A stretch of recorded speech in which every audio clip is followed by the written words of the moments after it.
Welcome, everybody, to another edition of Hot Program. I am your host with the most, all the way from the East Coast. And as always, good people, I am in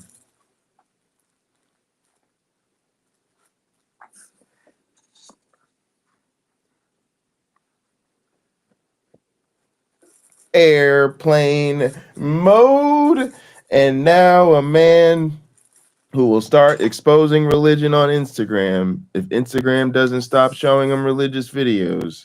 A man who will be introduced to potentially millions of unsuspecting, uninformed believers. A man who needs no introduction. How are you doing today, my one black friend? I'm okay. Back's bothering me a little. Made some good progress on my truck. And the baby was talking so much that I let my wife get some more sleep, and I brought her up here with me. So she is right next to me in the bassinet, kicking around and playing with her blanket. Nice. How about you? I'm all right. I'm hanging in there. Tired, busy, but yeah, that's the norm these days. So we've got an interesting video. It's called Nobody Likes a Black Atheist, and it's interesting because I think it is we have to mute when you're not talking, I guess, so we don't get the baby crying. But it's interesting because I think he is relatively new to atheism. Sounds like it's only been, I don't know, a year or so. He's kind of come through his journey here, and he's talking about how nobody likes a black atheist. But I feel like he's kind of early in his journey, and he's kind of early in his conversation with believers. So I think it's interesting to react to and sort of, discuss this issue of really what it feels like to be a black atheist, in response, especially to Christianity, and it's Black History Month, and sort of looking at where we're at. Let me go ahead and swap us over and pull it up, and we can jump straight to it. Thank you. Good to see everybody in chat today. Good to see the early crowd. PC's here, AR's here, Sarah's here, Calasia's here, Maya's here, Trees is here. Good to see y'all. Thanks so much for coming through. I made a video talking about my deconstruction journey and just what I was going through, separating myself from Christianity, getting that out of my life, and what it felt like, what it was like on the other side. And to be honest, I didn't do it for likes or clicks or nothing like that. I actually put that video out there because it was something I was holding on to, and I just had to get it off my chest. Number one, and the second reason why I did it is because I was holding on to it and what I was feeling and going through. It just had me thinking, like, there's got to be somebody else out there going through the same thing. So I wanted to make that video, which I'll link to it right here.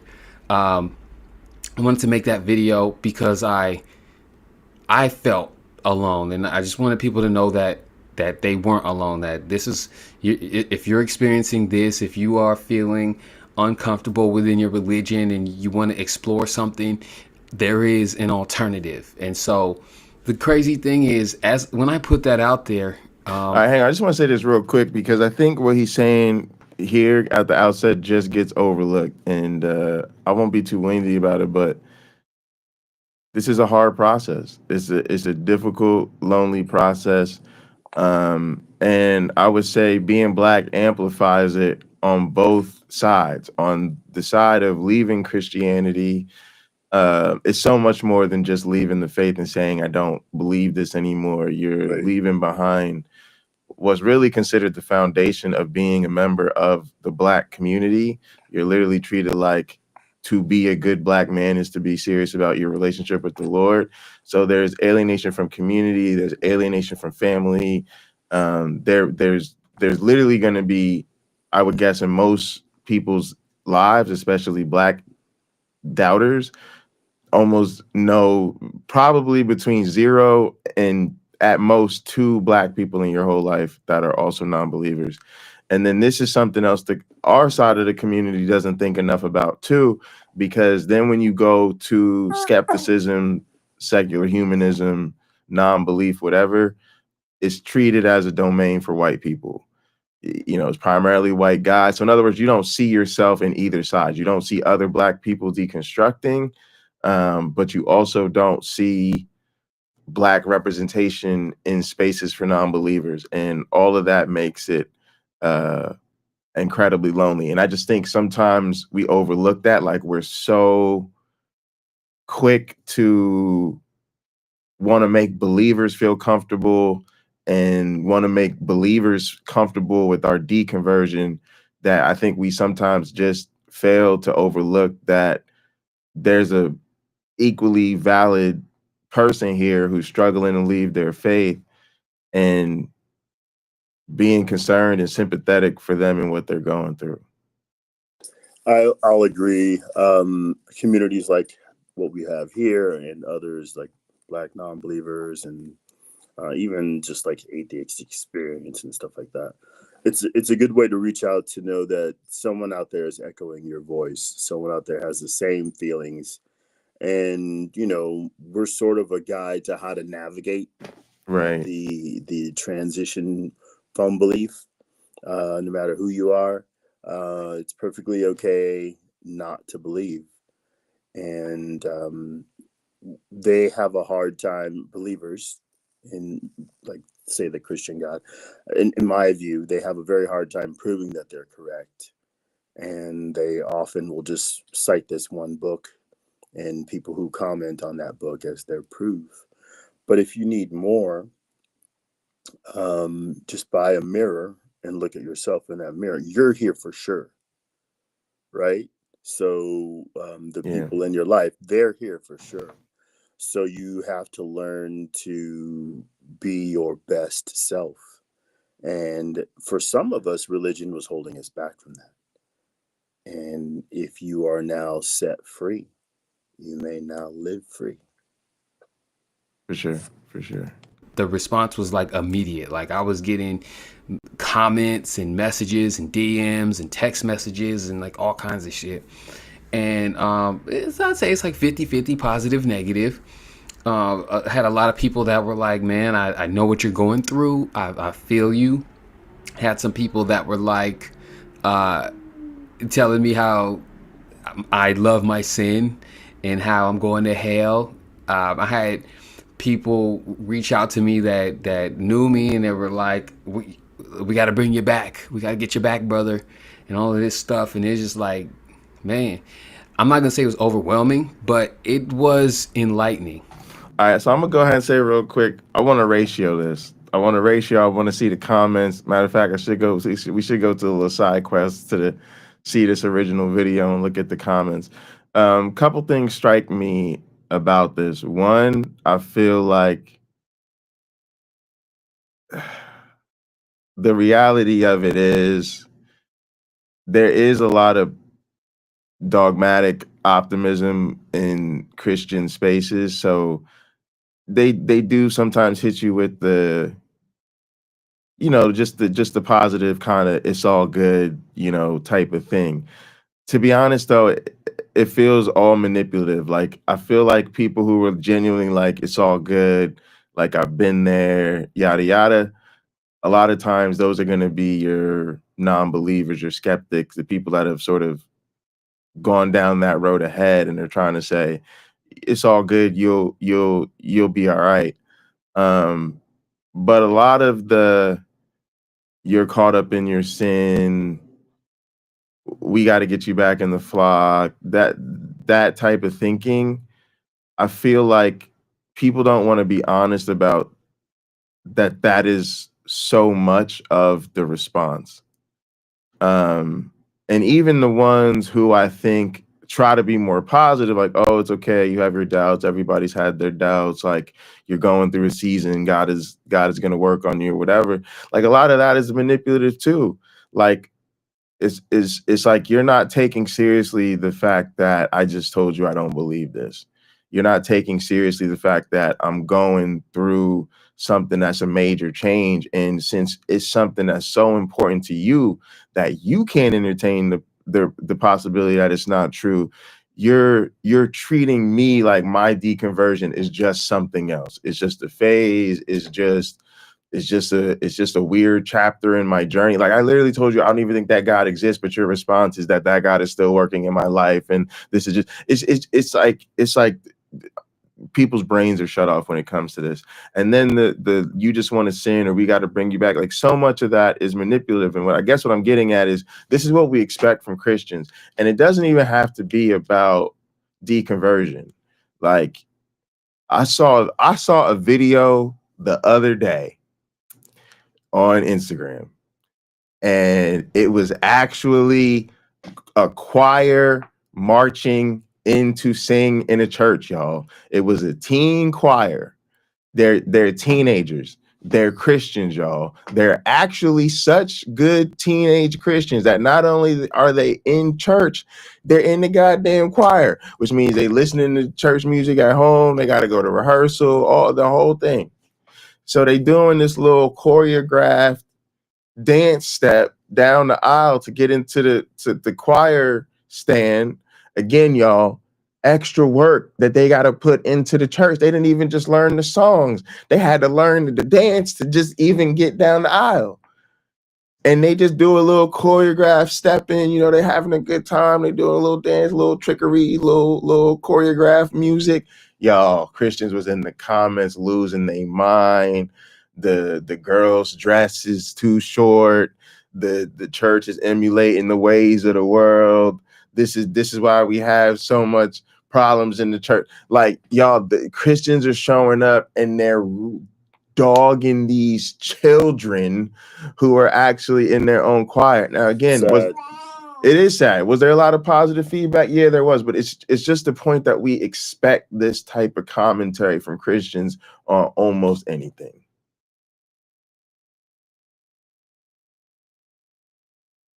I think what we see with Christians, not Christianity, what we see with Christians is there's an inconsistency, because there's the expression, I have a personal relationship with Christ, is often repeated. Well, how people interpret what they're allowed to do within the framework of Christianity is also different. Let's take seriously the personal relationship with Christ. I have a number of friends. We rarely will all get to, or I rarely get 10 of them together where we do the same activity. You know, there might be friends to go see movies with, friends to go see plays with, and it's not the same group of people. Friends to go volunteer this or that with, it's not the same people. So I guess what we see in the religious world is we see segments of people that believe this is okay, and this is okay, and this is okay, but that is verboten. And yet there are Christians on the outside of those segments pointing fingers saying that's non-scriptural. If they were to absolutely take the Bible seriously, I don't know that they would like it very much, because now, okay, ma'am, you've come here in lovely hats and earrings, beautiful gold earrings for 30 years. The hats you can keep wearing. In fact, don't come here without one, but the earrings you have to take off. And oh, don't braid your hair, because we don't want an angel to fall in love with you. And while you're at church, don't say anything, because you're supposed to learn in silence at home, you know, listening to your husband, and you just come to church, you sit down and shut up and take your baby out of the room when she cries. Yeah, I'm gonna let him go because I don't know if he'll get into it, but yeah, it's very one of the notions I find so difficult to deal with as a non-believer is this silly conversation with Christians about how this is their source of morality. But you know, he's gonna touch on morality, I think, at some point. So let's let him roll. But I agree with you, of course. So I want to make a follow-up video, and if you followed me based on that video, thank you. I'm about to hit 2K subscribers probably by the time I'm done recording this. I already know, I likes, just hope that sub, all that good stuff. As this video drops, it doesn't make you want to unsubscribe because of my stance on religion. Okay, that's what I'm gonna get into right now. So here's the thing. First of Also, all, you know what? just To keep it G, just because it is Black History Month, and to be a little bit better, I didn't put his info in the description, but yeah, y'all should definitely subscribe to this dude. He's why did my what's happening, y'all? Welcome back. Not. Why is everything going wrong? Why is everything going wrong? All right, I got his info. But look, yeah, y'all go ahead, sub to his channel too. He's definitely out here, so give him some love, y'all. Too. And then, you know what I'm saying? Then we talk about the devil, which I don't believe in either. A lot of people have told me, and what really strikes me about the comments that I've received, a vast majority of them, I'd say like 90% of them, are for people who don't know me personally. They tell me I'm going to hell. They tell me the devil has got a hold of me. And it's so interesting how within the Black community specifically, we have this fear of the devil. What is the devil? What is that? In the comments, let me know, what is your interpretation of the devil? Because like, as far as I know, it's the pitchfork in the ear. It's just all made up, man. And it's made up to instill fear. So if we're constantly in fear of the devil and we're constantly in fear of judgment from God, like, how is that a peaceful life?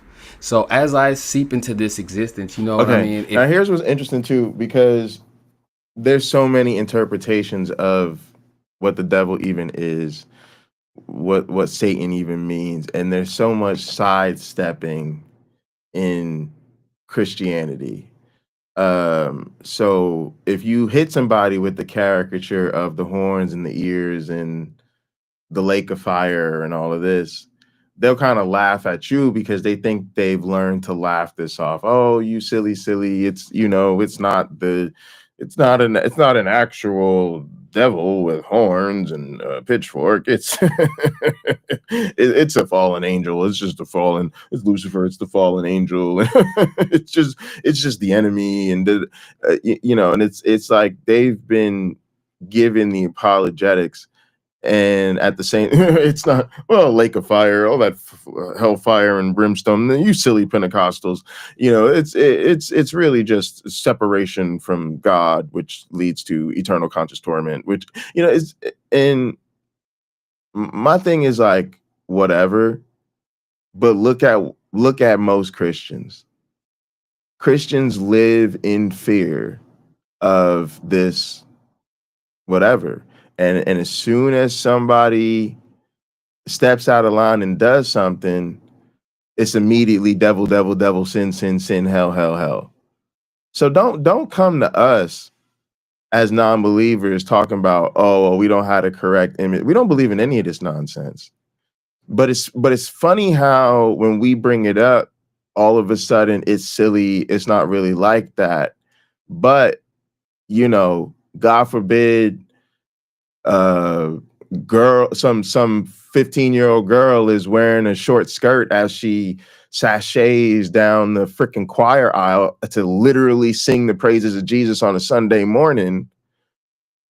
All the comments will be filled with devil, sin, hell, and you don't have nothing to say about it.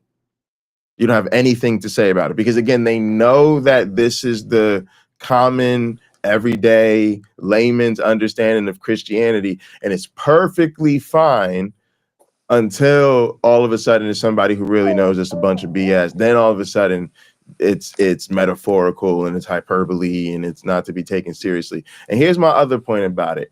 At the end of the day, it really doesn't matter to me. Because you could take it to, just real quick, you could take it to God originally created the devil and whatever. It doesn't, the whole thing doesn't make any sense because it's all from God's creation.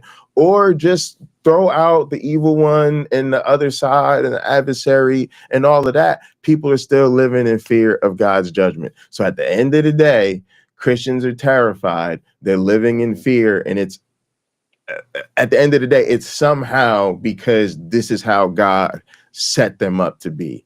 So crazy. I think part of the being upset about the dancing is a person realizing it's jealousy, right? They're realizing I am not there where that person is. I've not invested in my faith like that person is. I'm not feeling the joy of my faith like that person is. So what is it? It's drudgery. How many of us have heard a Christian say, well, I have to do this and you don't? That's not fair. Because Right. they don't want to exhaust themselves giving. Well, some do. And if we go back to the New Testament texts and even Old Testament texts, even in Deuteronomy, giving should bring joy. It is better to give than to receive. Well, these days in a country like the United States, you have so much compared to so many other people in the world. And I think we can admit when we can easily afford to give something away, to do something for somebody else that makes a huge impact on their life, it feels really good. But few people turn that into a lifestyle. And it must be just shredding on the ego to watch these prancing teens go down the aisle, smiling the whole way, right? Filled with the Holy Spirit, singing loud, and having people stand up and clap along, recognizing that that group of teens is in tune. Yeah. They're really in tune with the message. If you don't, I'd say to those people, if you're watching, and you should be, rather than feeling terrible, ask them how you get there. Ask for directions. Hey, I'm kind of down in the dumps. I'm feeling kind of jealous and angry about your apparent bond with the Holy Spirit. How can I get there? I think the truth is Christianity is joyless, and it's part of the abuse of the whole thing. It's like if you're having fun, you're not doing it right, because in reality, they see sin in everything. It's like if you're eating your food and you're enjoying it too much, it's like you're making an idol of your food, because you're going beyond your sustenance. Do I really need that ice cream after dinner? No, but I want the ice cream after dinner. Well, some Christians going to tell you that that's gluttony, so it's just, it's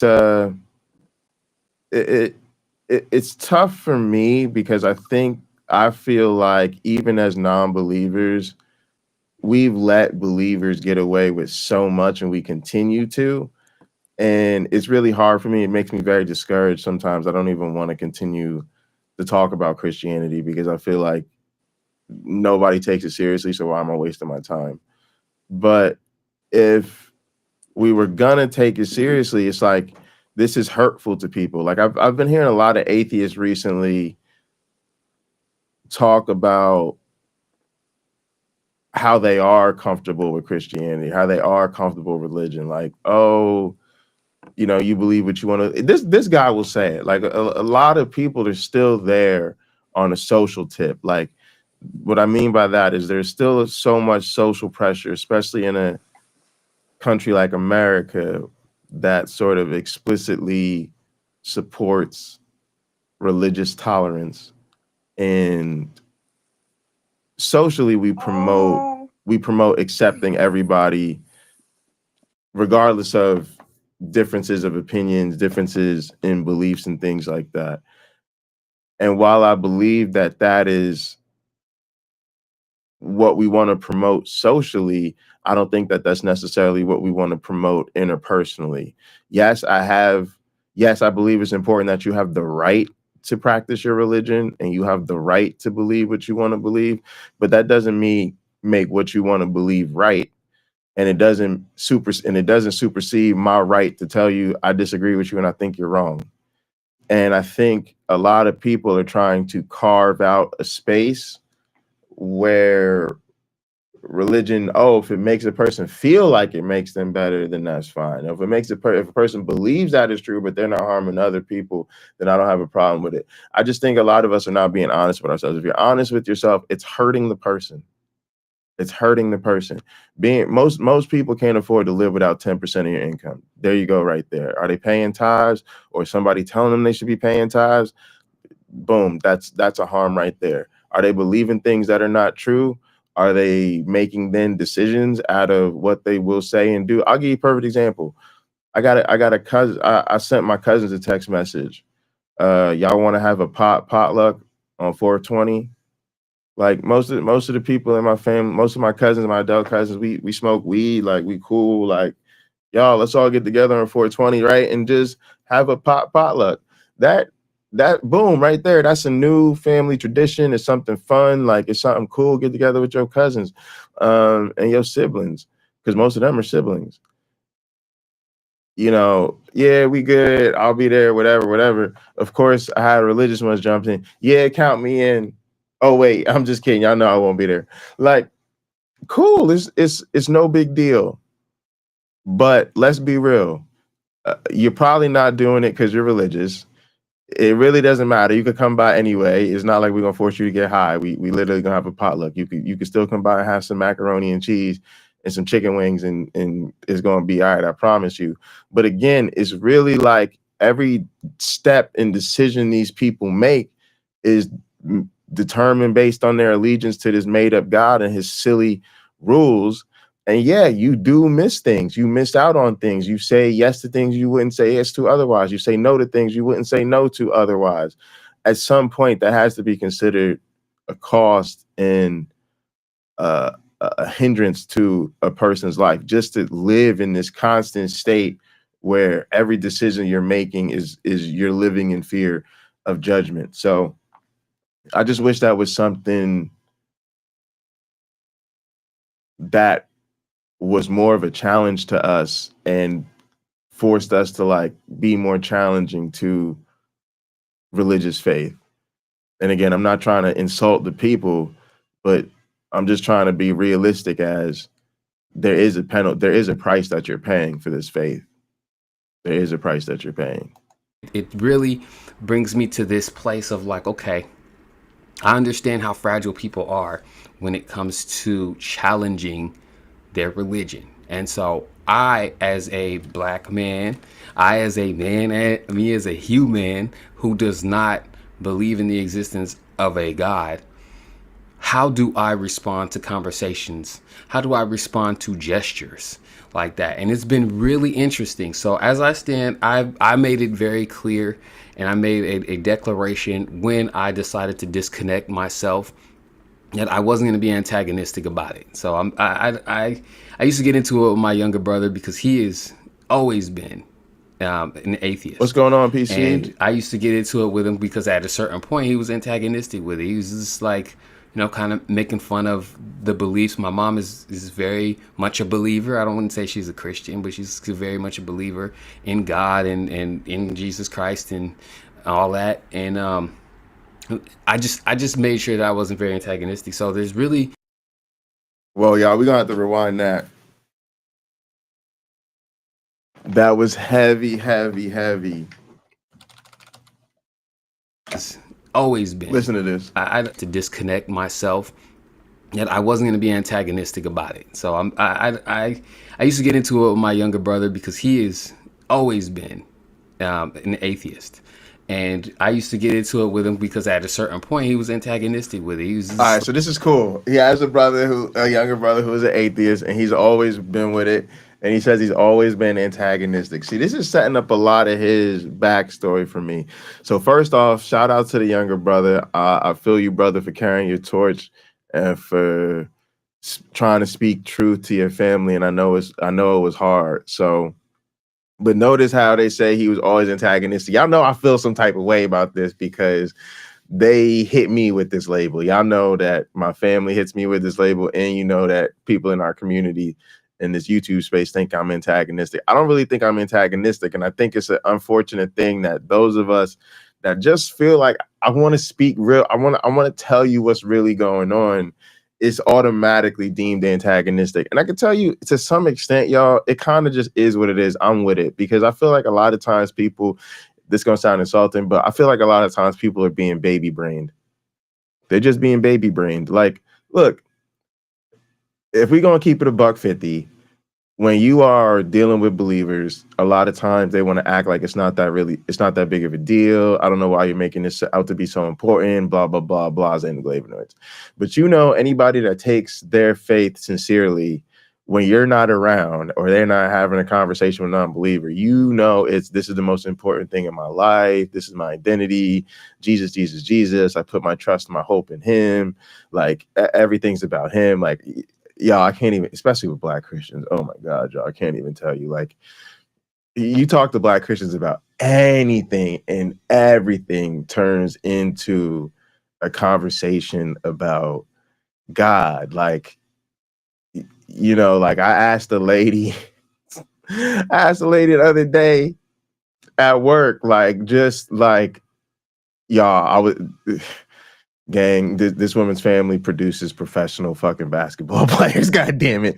Right. And I was like, oh man, like the expectations coming from your family are like crazy. Like, cause so many of y'all are made the league. No. It's all about him. Everything's about him. And she points to the sky. I'm like, that's just a perfect example of how serious most Black Christians are about theirs. Is like, we're just having a conversation about anything, and really they'll tell you that everything's about God. Why do I bring that up?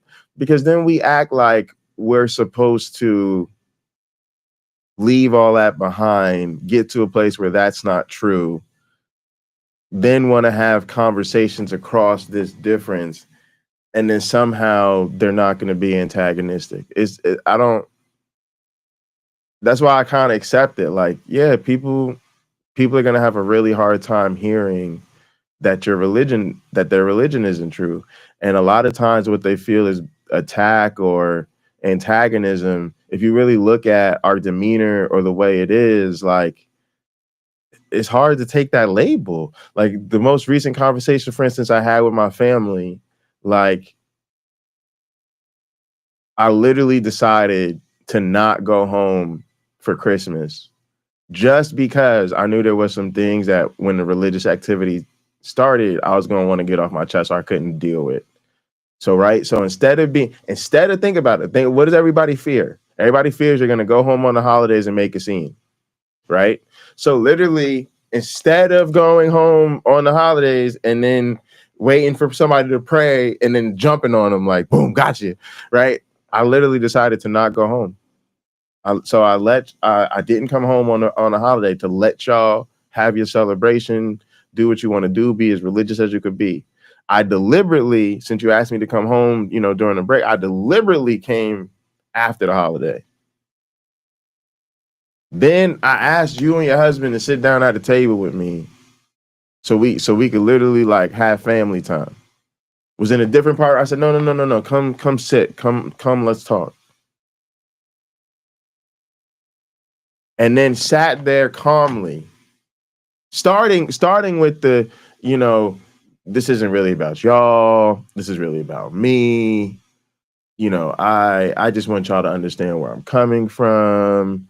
I don't want you to take these things personally. Like, I bent over backwards to be as accommodating, gracious, kind, calm as you could be, but it doesn't matter.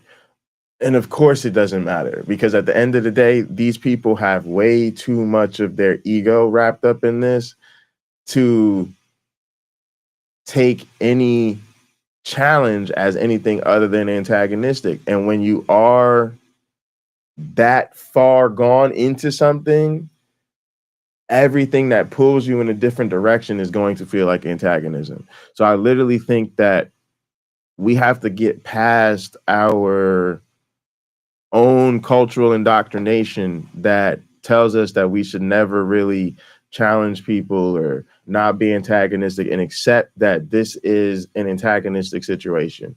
Religious people are super serious about theirs. It's the most important thing in their lives. They think it's the most important thing in the world. They think it's the most important thing to the rest of us. We're literally telling them that doesn't exist. It's going to be very difficult to have that conversation without there being some sincere resistance. So you just have to accept that as that's maybe, I think that's a good new term I just came over, my one black friend. It's sincere resistance. Yeah. We are genuinely on opposite sides of a very important coin.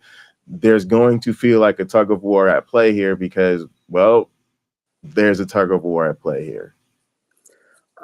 I get some pushback when I push back. I've mentioned before, I comment on Facebook and Instagram to religious people when they're stating something that's rather ridiculous. Believe to know is flood. We don't have evidence for that. One of the most well-read people I have ever known in my life, I've known him since kindergarten. He thinks that the Bible is absolutely truthful, and yet when I point out there's no metal sky dome, it's stated in Genesis. Literally, I'm giving him like the first 5 pages of the Bible, telling him that it's just riddled with errors, and he won't listen, right? Because no, it's all true. It's not all true. We fundamentally know that these things I've stated here are not true, and you're saying no is a reply, but it is not a correct reply, nor is it worth it, in my opinion. But he's so locked, this one particular guy, he's so locked in to it being true. Sadly, the value of Christianity, because there is one for the devout believer, is not in that the Bible is 100% true. It is not, right? We know Jesus got things wrong, and he's supposed to be the second most important figure in the text. We know that the biblical God doesn't know everything. It tells us he doesn't, yet it tells us he does. We know that the biblical God got things wrong. The biblical God even got morality wrong in several places. But they may not even know about that. They may have tuned that out long ago because the prize of heaven is so key, because they can't afford, $200 a week to see a therapist for 45 minutes to help them iron out the rough spots in their life, because they don't want to be embarrassed to tell their friends things they're scared to admit to themselves, right? So to kneel in prayer and have your quiet time, you believe with God, is most what they have, right? It's most of what they truly can say is their own, and no one can take it away from them. And yet here we come. Here we come, a smiling pocket locker as non-believers, saying, yeah, that's not true. We're disarming them. Yeah, we are sincerely resisting. But we have to keep in mind that is until they know better, right? That's what they would call their response too. But once they know better, if they still hold on, right? Like Joy Pantoliano's character, I say his last name wrong, and it's funny, I met the guy. But in the Matrix, I want to be put back in the Matrix. Reality sucks. I want to be put back in the Matrix. And I want to be important. It may be that in their faith tradition, in their church community, they are actually an important person for the first or only time in their life. They may be making an impact there, and maybe they're a big boss at some company, but when they go to church, they don't have people who just fear them because they're the boss, but they might have people respect them because they succeeded. And then I'm saying it's not. But the binding, right? The binding of that religious organization is the faith itself, is the Bible, is Christianity, is God, is Jesus. And I'm saying, yeah, some of that's not true. Yeah, and I think it's it's to a place where we know a lot of it isn't true, and I think that just doesn't resonate with them. My mic sounds crazy over here. All right, let me. I think your gain is too high. No. It's the heater. There's a heater in my room that spews out this noise.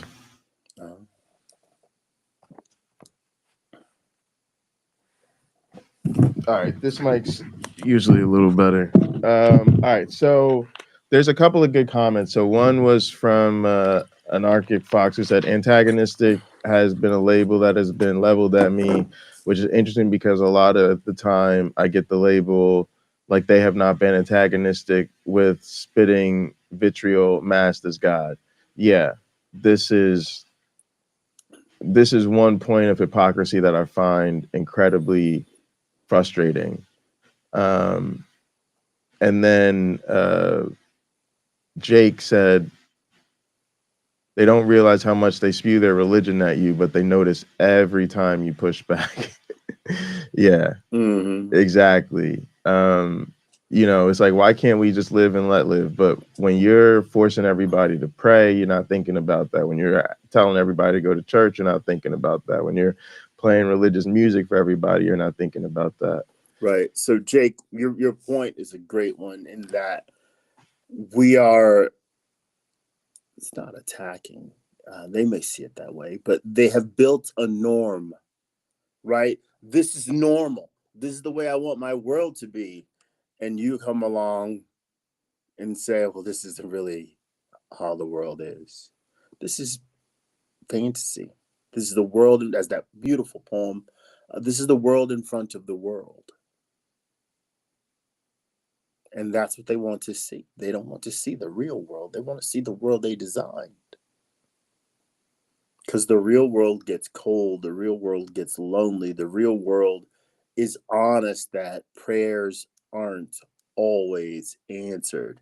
And if you're paying enough attention, holy crap, it's chance. Prayers are never answered unless a human being steps up and says, I will stand in this gap. I will give you what you need. And it may be inconvenient for me, but I'm going to do it because I know what it's like to be that way, or I never want to know what it's like to need that. So I'm going to sort of circulate, as one person said. I'm going to circulate my abundance so that it can come back to me.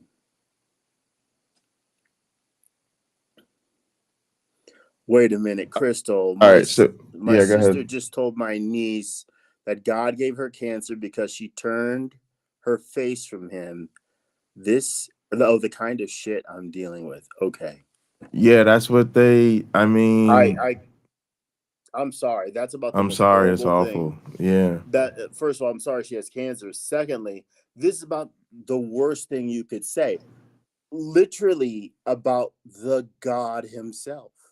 But you know what, my grandmother, go ahead. My grandmother said this about her own cancer. And there was just a famous thing where Jamie Foxx, I guess he had a stroke or something. And he said that God gave him a stroke and it was a blessing because he was living his life, but he wasn't glorifying God.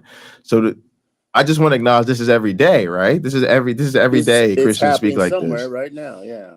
Every day.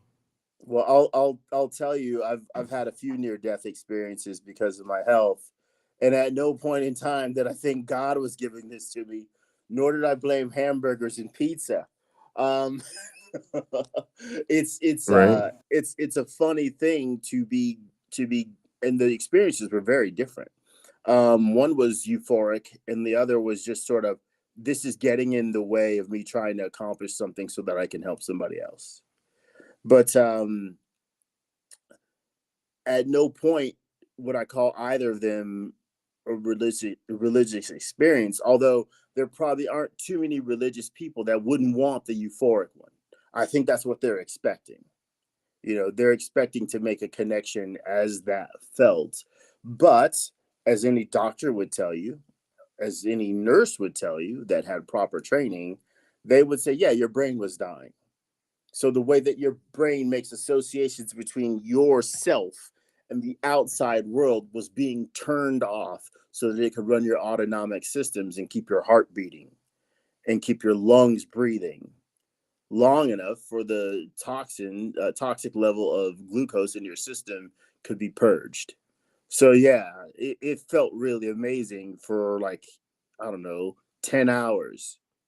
But nobody's supposed to feel that way just, you know, on a normal day. That's on a day where you're pretty much close to death. Yeah. That's how I feel. And this is the thing though that people just don't want to even acknowledge, but this is what the belief system is. This is what it teaches.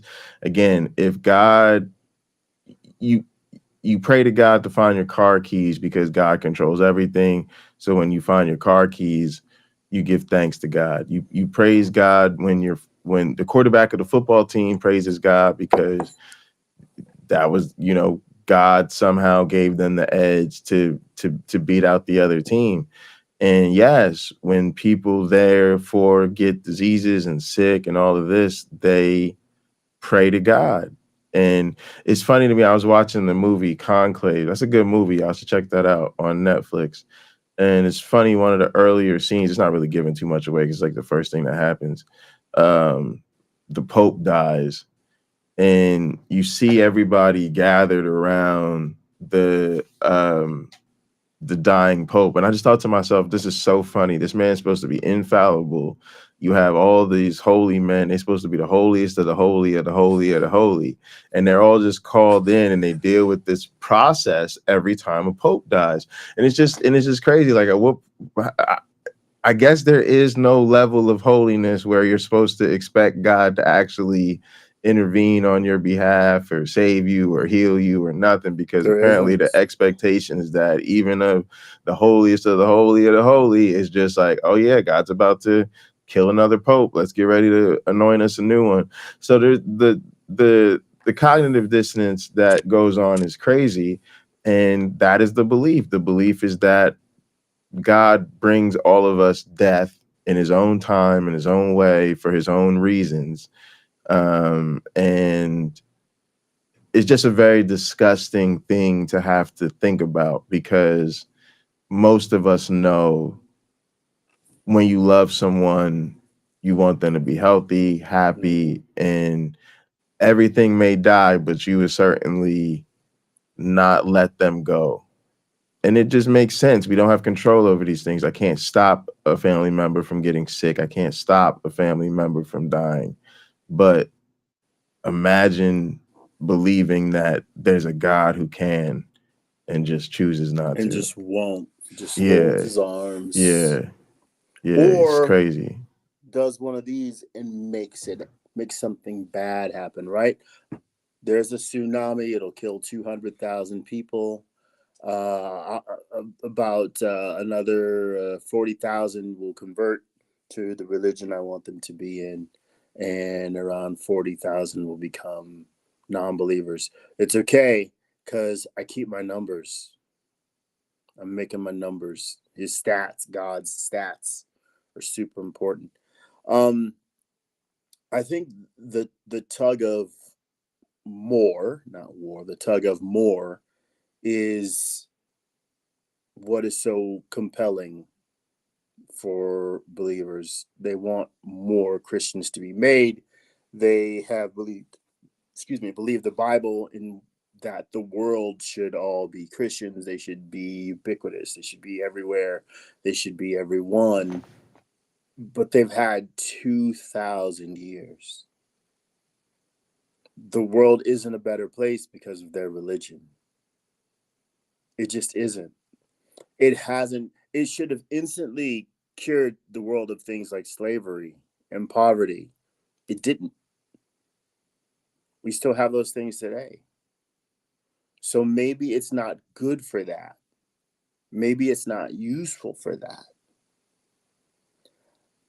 There's supposed to be a lot of self-discipline in there. Christians aren't supposed to use foul language, but they do. They're not supposed to gossip, but they do. Everything it's supposed to fix is still broken. As the kids say, that's not a flex. Yeah, exactly. All right, let's let them keep going. This has been good. Like, you know, kind of making fun of the beliefs. My mom is very much a believer. I don't want to say she's a Christian, but she's very much a believer in God and in Jesus Christ and all that. And I just made sure that I wasn't very antagonistic. So there's really, you know, there's a lot of things that I hear that I just kind of brush off. And I just want you to know, like, if you are a Christian, if you are a religious person, not just Christian, but just a religious person, I get that some of you, not even go as far as to say most of you, do not mean harm when you say things like, I'm going to pray for you. Or where you say, like, you know, God bless you, or God's showing out in your life. Like, you don't mean any harm with that, okay? I, as a person who does not believe in any of that you just said, I don't believe that prayer does anything other than the same power as an affirmation. Like, it's more of a programming. It's more of a speaking things into existence, which just programs your actions. Like, I believe logically there's an explanation for everything. So All right, y'all. This believe it or not, this is partially what triggered me at my mother's house. And I know it sounds so innocuous, but there's this cup in the bathroom in the guest suite that says prayer changes things or something like that, or prayer fixes things, whatever. It's one of them prayer works type of affirmations. And it's funny to think about it because it's not only that they're like affirmations, they are affirmations. They're just religious affirmations. And it's one of those things that triggered me because I'm like, I know prayer doesn't work, and I don't want to see these things around me, like, because it's very triggering. And part of it is I'm not a believer, and I really don't like seeing religious paraphernalia at home. And I know my mother's the type to be considerate of those things. For instance, if I have a new girlfriend, my mother will make sure there's no family photos on display with any of my exes. Just a thing out of respect. And she will also do things to, like, not to out of respect for the fact that I'm an atheist. So it would be like, you know, like, she won't ask them to say grace when I'm there and stuff like that. But I noticed around the holidays, it's like that slipped, and it was like letting more stuff happen. And that's actually what led to the whole incident, y'all, because it wasn't just me being like, oh, I don't want to be around this religious stuff. It's like, no, you were being considerate of these things and, you know, doing things differently out of respect for the fact that I'm not a believer. And now you're letting those things fall by the wayside. And that's like slowly but surely, you know, trying to make it more comfortable with me being around these things. And that's really what I was actually speaking out against. Like, no, I'm not going to stand for that, because it's like you're showing me respect, and now you're going to stop showing me the same respect and then act like I'm not going to notice the difference, or I'm not going to say anything. But the other part of it is, it bothers me that the people that raised me, that I'm supposed to know and love and look out for, still believe these things, or still claim to believe these things, because it hurts to know something and watch other people suffer for not understanding it. Mm-hmm. You know, and to be honest, y'all, we actually actively speak out against this in education. We literally tell people part of being educated is you have to now go back to your people, your community, especially your family, and now share with them the fruits of what you learn. Like if you went to school for economics, you learned about saving, you learned about investing. You go back home, okay, maybe your people just don't have no fucking money. Cool, like they ain't got no goddamn money. But you're gonna see some people in your family, all of a sudden they got a good job, or they find some way to make it out, make them a few ducats, and you noticing like, oh my goodness, the way they're spending or the way they're not investing, like this isn't gonna work out for them for retirement or whatever, right? And so you're like, no, let me, like, I went to school for economics, like, let me show you how to do this, right? The same thing with, you go to school for nutrition, right? And you come back and you realize your family got obesity, high blood pressure, cancers, all this type of stuff. And you go home, you're like, oh, we eat like crap. Let me teach y'all about calories and macros and meal prep and the health benefits of having certain things in your diet and the consequences of having too much other things in your diet, right? We all do that. And it's just considered a normal part of, like, you are fortunate enough to have this resource called the education. Now you go back with your community and you hook them up so they could benefit from it. So it's difficult for me to have to look the other way on those things, because it's like, I'm not suffering from them anymore. It doesn't have a hold on me, but it still has a hold on you. And I'm trying to fight that. But I've realized I can't. Like, it's bigger than me. It's like it at the end of the day, they don't really care. At the end of the day, they don't really care if it's right or wrong. It's what they believe. At the end of the day, they don't really care if it's true or not. It's what they want to believe. At the end of the day, they don't really care if it's an actual source of morality, because it's their source of morality. So it's like, I encourage people to go through this journey with me. I encourage you to actually try to have those conversations, because I think you're missing out on a lot if you don't. And I think you're not really understanding your people if you don't try. But be prepared that when you try, and actually I think the reason a lot of people won't try is part of us is dealing with the cognitive dissonance of knowing this. So for instance, there's cognitive dissonance because your mama and them, that's who told you the difference between right and wrong. Now I'm gonna tell you what it's like for me, but I'm gonna tell you it's gonna be like this for you too. You're gonna, your family's gonna tell you the Bible is the source of their morality. Then you're gonna calmly, rationally explain that the book says a woman should marry her rapist and pay her father for the offense. The book says, the book has a handbook on slavery, not just endorses slavery. It tells you the rules, the regulations, the procedures. Okay. Yep. How to make someone your permanent slave, even if they are an Israelite. Everybody on planet Earth right now agrees Hitler was a pretty bad person, because the Holocaust, because genocide is bad.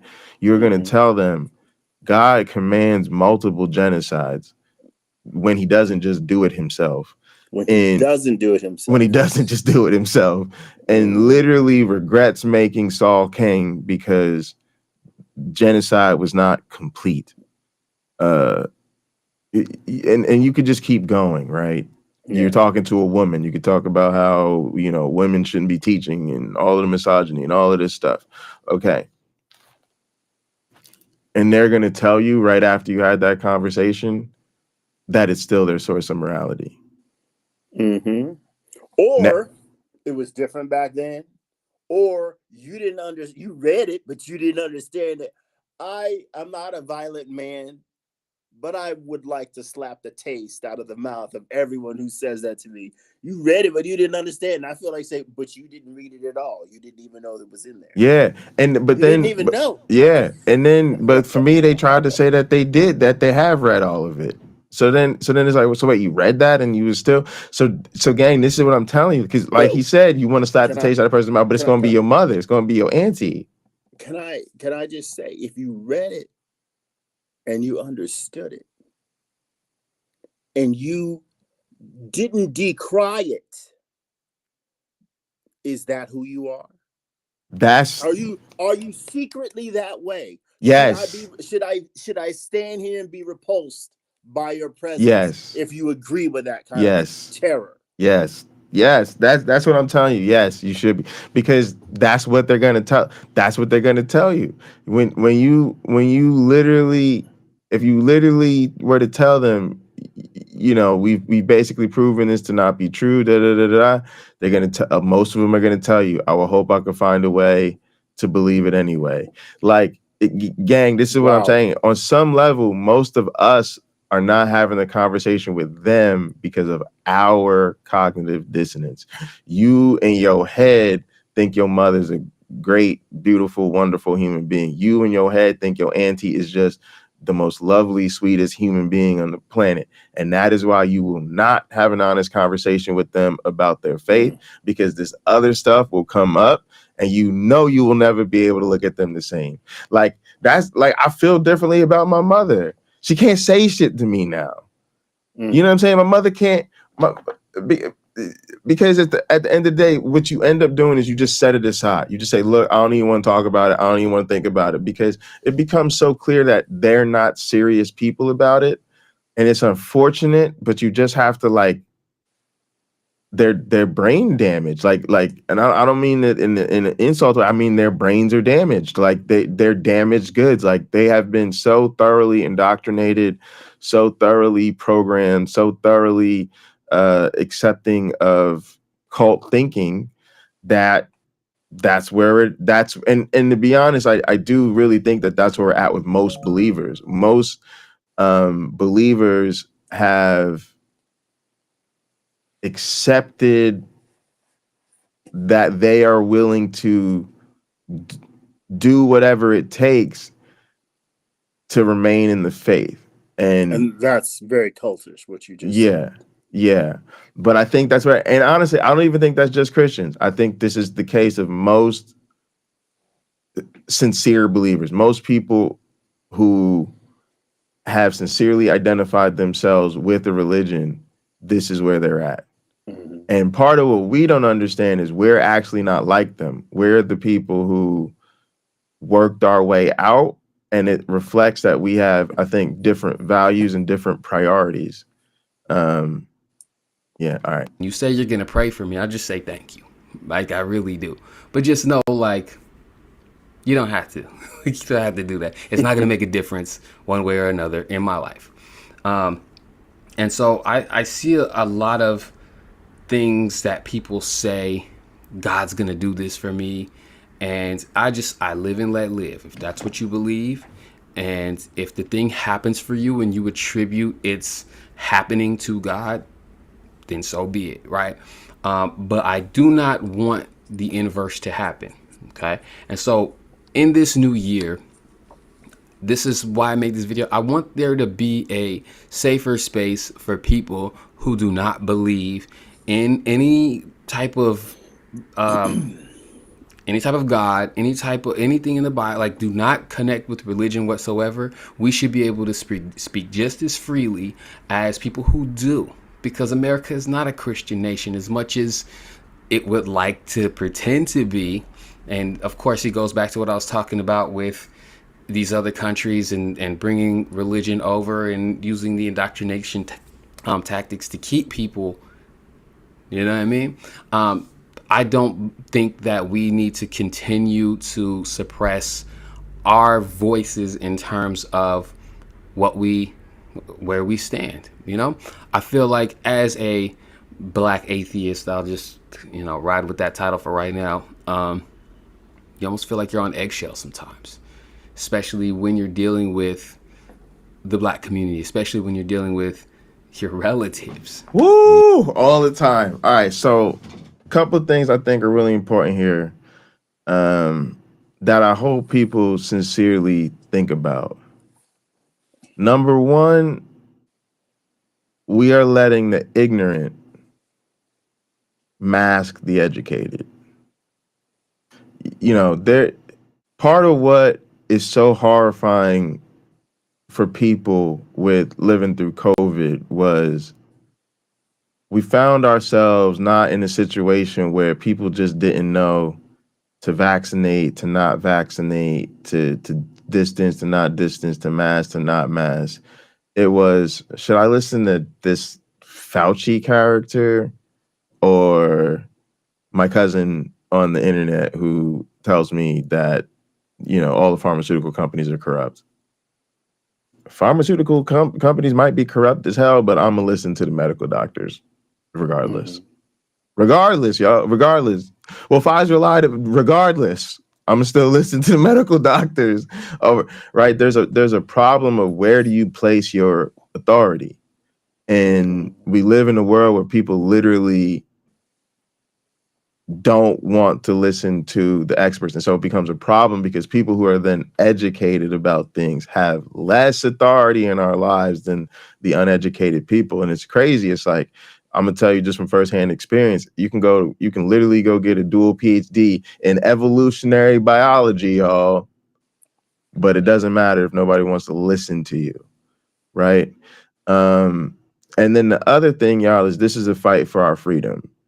You know, I remember my dad telling me that, asking me what the ultimate purpose of education was. And I talked about becoming lifelong learners.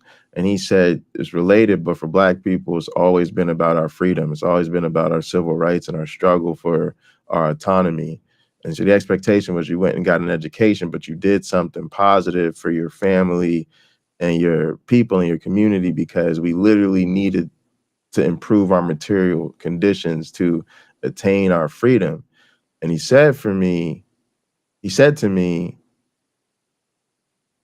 none of us were talking about religious freedom, but, you know, our freedom of movement, our freedom of being citizens, our freedom, you know, those type of freedoms.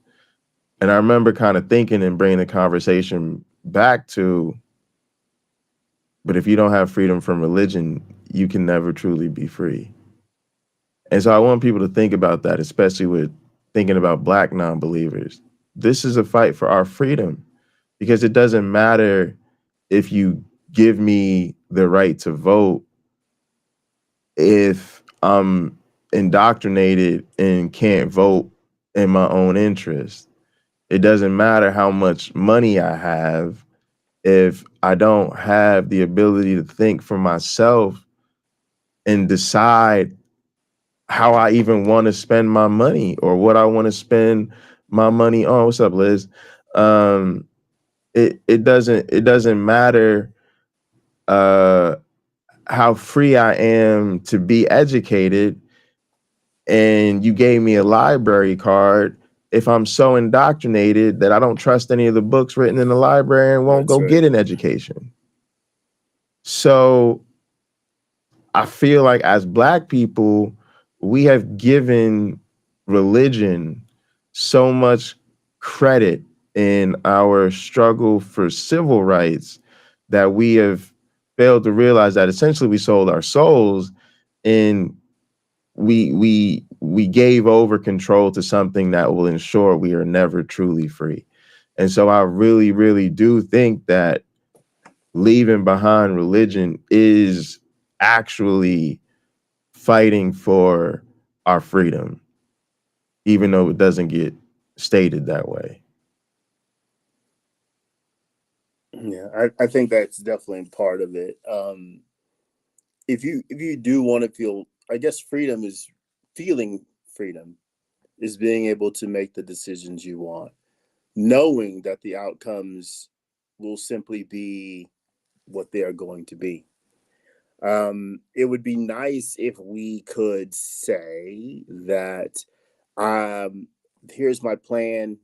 It's been optimized. Everything's going to work out exactly like my plan. Often there are too many other factors. If you're doing this plan outside rearranging rooms in your house, you know, the furniture and rooms in your house, things probably aren't going to go exactly the way you thought they would, because there are other people that get involved. There's situations that those people can't control. And you may learn that you have less control than you think. You may learn that you have less influence or more than you think. So there are happy accidents where you can exceed your expectations and be more satisfied than you ever would have been had things just been done your way. And then there's room for tremendous disappointment, but at least the experience is real. Absolutely. Right? It's not synthetic. It's not. Several of my friends have heard me say this. My wife hears me say this. Don't promise me anything if you aren't absolutely sure it can be done. I'd rather have no expectation than a broken one. And absolutely. I'm that way partially because of the Christian religion, which I used to believe. I would rather have no expectation than a broken one. So some people don't want to live that way, but I do. No, I'm with you. Yeah, I'm with you. You can't say certain things. You cannot challenge certain beliefs. It's what they would consider blasphemy. And again, it's kind of like at this point, we are so firm in our non-belief that I can have an enlightened conversation with you. I can challenge your beliefs and you can challenge my non-belief. And I hope we can have a civil conversation about these things. But just like as it stands right now, I have really developed my mindset, developed my heart, and just created a foundation in my life that is void of anything religious. I believe that when things happen, they happen. There's no real like preordained anything. There's no rhyme or reason to why things happen in this life other than what we assign to it. And so that's where everything comes, full circle. If you and I witness the same thing occur, you could say it's a miracle. I could say it's just a thing that happened. And they could both be true. And we can live in harmony. But as soon as you place your judgment upon me for not attributing that or anything to God, that's where we have an issue. And so I just want you to know, if you're a religious person, if you're a Christian listening to it, that I personally, and I hope anybody who has the title of even agnostic, atheist, or anything that's not religious, that I'm not speaking for everybody, I'm speaking for myself. I personally don't think any less of you for your beliefs, and I ask for the same respect. All right, so I hope that we can coexist. I hope that this is a conversation that we can continue to explore, because a year and a half after professing my deconstruction publicly, which, come on now, who does that? You know what I mean? Like, I feel like for anybody who knows that about me, it has either brought us closer or created a wall. And either way, like, I don't think religion is really that important that it should supersede how you feel about a person. I was watching this. But see, it's interesting he talks about it like you open up to people about it, and it brings you closer, or it creates a wall. I can tell you more times than not, it creates a wall. I just want us to get to a place. I'm in a different space, but I care a lot about the truth, and I care even more about honesty and sincerity. And I realize that makes me kind of weird in a sense, right? Because I don't want to believe things that are not true. Even my romantic partner knows, don't ask me a question you don't want the answer to. I love you, baby, and the best way I could tell you, baby, is don't ask me a question you don't want the answer to. And if you ask me a question and I know you're not gonna like the answer, you're still gonna get my real opinion. I'm gonna just put it to you as lovingly and kindly as I can. So really, just don't ask, because I don't even want to live a life with white lies in it. Like I don't. It's just not me. It's not comfortable for me. And then I realized too, like, I wanted to be a musician growing up. Hopefully, there's not a lot of need or room for BS in a career like that. Then I wanted to go into law. I think what attracted me to law was like, you had to have really evidence and build cases and do research and prove things. If like you don't have evidence, then your side loses. And I even love that about politics, that like we might have different policy ideas, but I always was like, you want to be good at this, you're gonna demonstrate like why things need to change or whatever. Mhm. And then you go into science, and science is the ultimate cop out, y'all. You don't want to mess with BS. Become a scientist, because it's prove it or get it out of my face. It's of no use. And then even more the sincerity, even more of the, we may not know everything, but let's operate from where we're at sincerely. If I don't know something, I'm just going to say, I don't know. If new evidence is presented to me, I'm just going to change my mind. Like, you know, like I don't understand why we move in a way that's so inauthentic all the time. So it's tough for me because I don't respect people less because of their religion, but I also I don't have a lot of respect for the religion, and it becomes tough because people take it so personally. But I just thought about this timeline that I think helps hopefully people understand, because to me it's about humility. The myths and the beliefs we have, they come before our knowledge. um you know, I'm teaching a class where we talk about creationism versus scientific explanations of things, and particularly evolution. But what people don't realize is there's a creation narrative versus a scientific or evolutionary explanation for many things. We think about the origin of species. Okay, you have like young earth creationists versus, you know, evolution people. But there's a lot of different flavors of creationism: young earth, old earth, theistic evolution, whatever. Um, but we believe languages evolved. The Bible actually says there was a Tower of Babel, right? They tried to build a tower, everybody spoke the same language, and they tried to build the tower, and the gods struck them down and then cursed them to speak different languages and be confused. So one thing tells us languages evolved from early languages, but the Bible tells us there's a creation myth that explains languages. Science now tells us there's a germ theory of disease. What causes disease? Viruses, bacteria, other things you don't see, maybe genetic factors, things like this. What did the Bible tell us? It was sin, it was demons, bad air, spirits, whatever. Same thing. The Bible tells us there's two sexes. Why? Because he created them male and female. Evolution tells us there's a multiplicity of sex and gender, and we observe it all throughout nature. And this is our, so there's all sorts of ways that there are creation narrative. There's even a creation narrative about agriculture, y'all. Right? Why do we think it's hard to grow plants for food? Because most plants didn't evolve to be grown for food.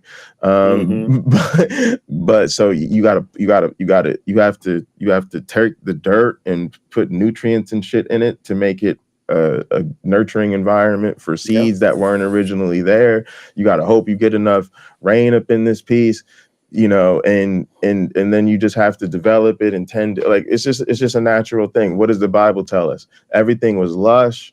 Everything was perfect. There was no need to tend to the land. Then Eve sinned, and then God was like, guess what? From now on, growing food's going to be really, really hard.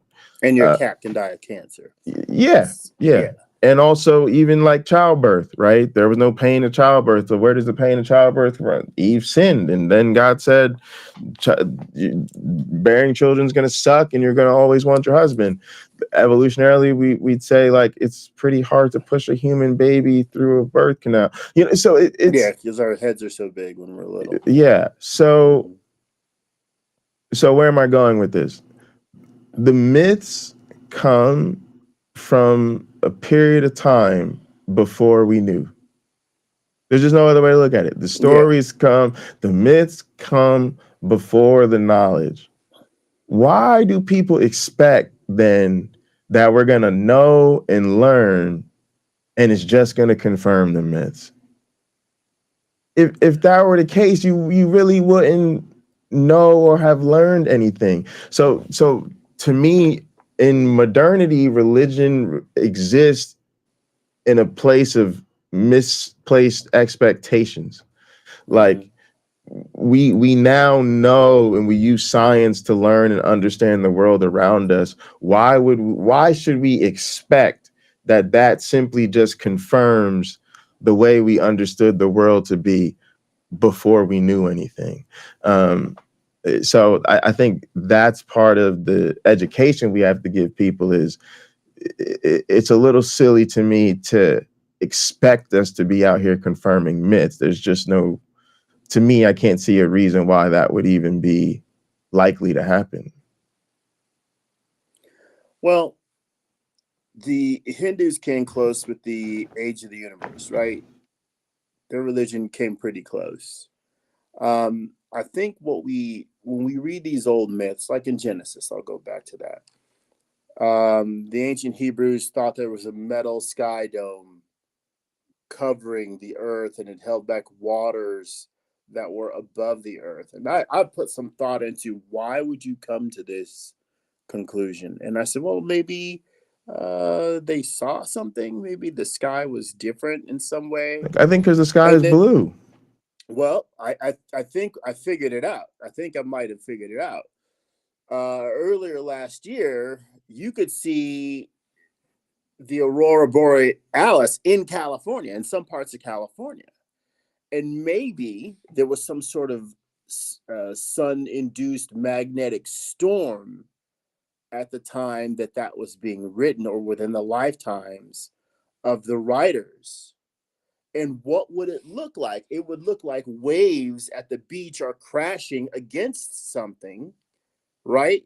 But not, the water isn't falling down. It just looks like you're underneath the waves, so to speak. So maybe that's where that idea came from. There must be something restraining that water from coming down, because I can see it. Maybe it was blue, white, right? Water is sometimes blue. No, I think the water is sometimes green if it's in like a lake at a quarry or something like that. So I think it's a possibility, Pocket Locker, that's how they interpreted what they were seeing. Not that they built a rocket and got in it and launched it, then got out in their spacesuits and said, right, we're checking this out now. They didn't go through all that. It's just conjecture. Yeah, I never go to like the rare events. I just think it's like stuff like, oh, they thought the sky was blue, so they thought since the sky is blue and the ocean could be blue, the sky must be holding back some water up there. I don't know. I try not to explain, because I don't think, because I think they just told stories, to be honest. I think because I think it's like sane washing. Like they do this with Trump. Like he says something crazy, and then what he was really saying was it. So I just think they made up stories. I don't think they knew. By the way, the price of my beloved Costco peppers before Trump even took office went up $3 for 6. So it went up $3. And I'm going, this has no end. Yeah, well, yeah, exactly. And now people are saying the price of eggs is a record high. And I don't have anything to say about any of this. Nothing. This is what America voted for. This is what we get. It's gonna suck, but this is we are getting what we asked for. This woman, she was really feeling the guy. Whoa. And then she asked him a question about one of his habits. And he was like, I play poker. She's like, is it for money? He's like, yeah. She's like, I'm out. And it was like, damn, why? She's like, you're gambling. That goes against my religious beliefs. And it's like, yo, this is how it was in my family.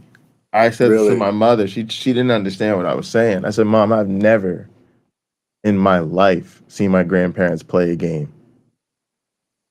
Never, because I think they literally in their head, like everything was gambling or was sinful to even do. And then even if you weren't doing it for money, you were doing something that could be done for money. So like you shouldn't play poker, you shouldn't play poker because it's gambling, but that doesn't mean you should play poker when you're not gambling. It means you shouldn't play poker at all. Because if you get, presumably if you get hooked into poker, eventually you are going to play it for money. I don't know. But the funny thing about this is just one of those examples of the harms we try to act like don't exist. We try to act like this is a real story, y'all. And if for those of you that never had an experience like this, which is basically you start seeing somebody or you start, getting to know somebody and there's real potential in chemistry there. And then all of a sudden it ends because you don't meet the person's religious standard. I'm telling you, y'all, that is hurtful. It hurts. It hurts so badly because first off, dating, relationships, getting to know people, already hard enough as it is to find compatible people.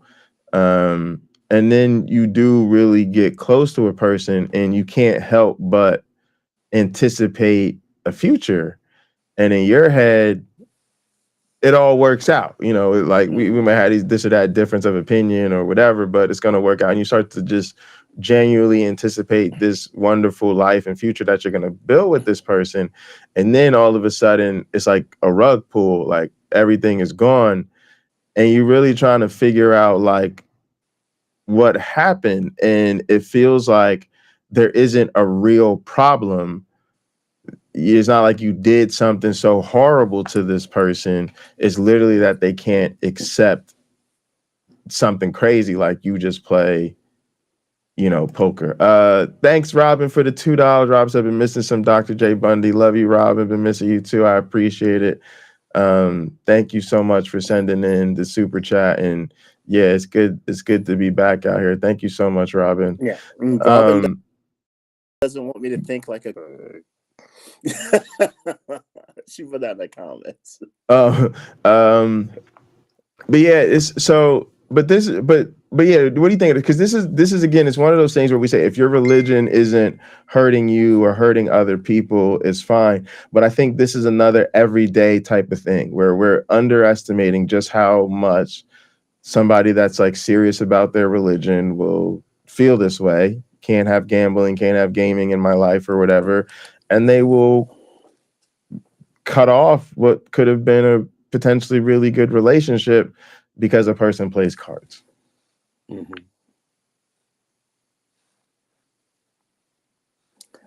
Well, we all have to have our morals, I guess, where we all have to have places where we draw the line. Hey, I'm not gonna participate in this. I'm not gonna be part of that. That sort of thing, and that can cause us to miss out on something that might have been fun, miss out on something that might have been good, also miss out on trouble. And I think often when people say like, oh, I don't want to be a part of that, you're going to gamble, I don't want somebody who does that, it may come from having a parent or a loved one in the past who is addicted to it and it wrecked their family. It may have come for that. We see that with, we see that, and we see it in other ways where maybe someone has an issue with alcohol or some other substance or some other bad habit. People have that issue with pornography. They have that issue with you name it. To some degree, a person could be trying to be righteous, which is hard to understand from our perspective. Other people will have that perspective, will have the idea that they're trying to shield themselves to be safe. Now, I think we can all easily respect that if it's a matter of, yeah, you have a past where someone abused that and they abused you because they abused that. I understand why you want to be safe. I assure you, I am not that way. They may say, congratulations. to you, I'm still going to avoid you like the plague. Because I've had enough. I didn't have a close encounter. It freaking was a Yeah, situation. I wouldn't have an issue with that. You know, to me, it's, you know, I take people at their word. So if somebody says to me, my father was a gambler or whatever, now first off, I would say that is improper boundary construction, which which we're not even getting into, but I would say also is another side effect of religion. Now let me be clear about what I'm saying and not saying. I'm not saying that people who are religious can't have proper boundaries. And I'm not saying that there's anything explicit in the text of a religion that I think there might be some stuff, but I'm not necessarily talking about there being explicitly things in the religious doctrine or practice itself that prohibits people having proper boundary functioning. But I think in practice, religious thinking, particularly the cultist way religion is practiced in our society, especially the way Christianity is practiced and other religions, is not what we would call healthy boundary functioning in modern psychology. So for instance, you had somebody that had a gambling problem in your life, that doesn't mean you can't be with somebody who plays cards or plays the lottery. Right. Because there's a lot of people who have a lottery problem or will gamble away your mortgage. But, you know, like I've heard Michael talk about it, like the most he'll do is once in a while we're having some fun. We're out for drinks or whatever. We stop at the gas station. The lottery is, $500 million. And heck it, let's just play our lucky numbers from tonight. That doesn't matter. This is literally insignificant. It's like $2 falling out of your pocket. Who cares? Same thing. My dad could tell you, oh, sometimes we play pinochle for money. He means literally ice cream money. He means we're playing $1 a point. It's worth the game is over at 500. You can't win or lose. Same thing. I went to my cousin's. My cousin had a housewarming party. We played dice for money. Nobody ever bet more than $20. Do you see what I'm saying? So it's one thing to if somebody goes in and says, oh, somebody in my life had a gambling problem, so now you're on red alert and you don't want to date somebody else who has a gambling problem. But to say that just because you inherently do something, play a game for money, see what I'm saying? Like that's just, most would say that's taking it too far. Your dad used to have a drinking problem. I get it, but that should not mean you can't be with somebody who comes home after a long days of work and has a beer before bed or wants to have a glass of wine when they're out at dinner. So, but to your point, it's infinitely more understandable and reasonable because, like you said, it's a person really operating from their pain. And even if they are a bit extreme about it, we understand it is because they've really been hurt by this in the past.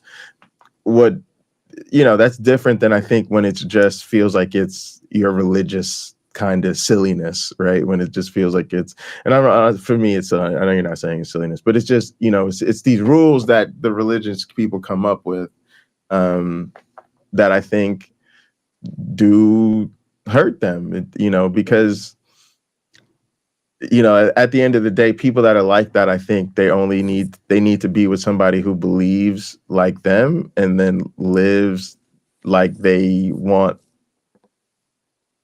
a partners to live. And that's a very narrow pool. You've just narrowed your pool quite a bit. That may be. I told you I was dating this wonderful Christian woman who struggled with the idea that, I have all these really terrific qualities, but I don't believe in God. And that ultimately was a deal breaker for her. Even though I'm going to online church at her church. Right.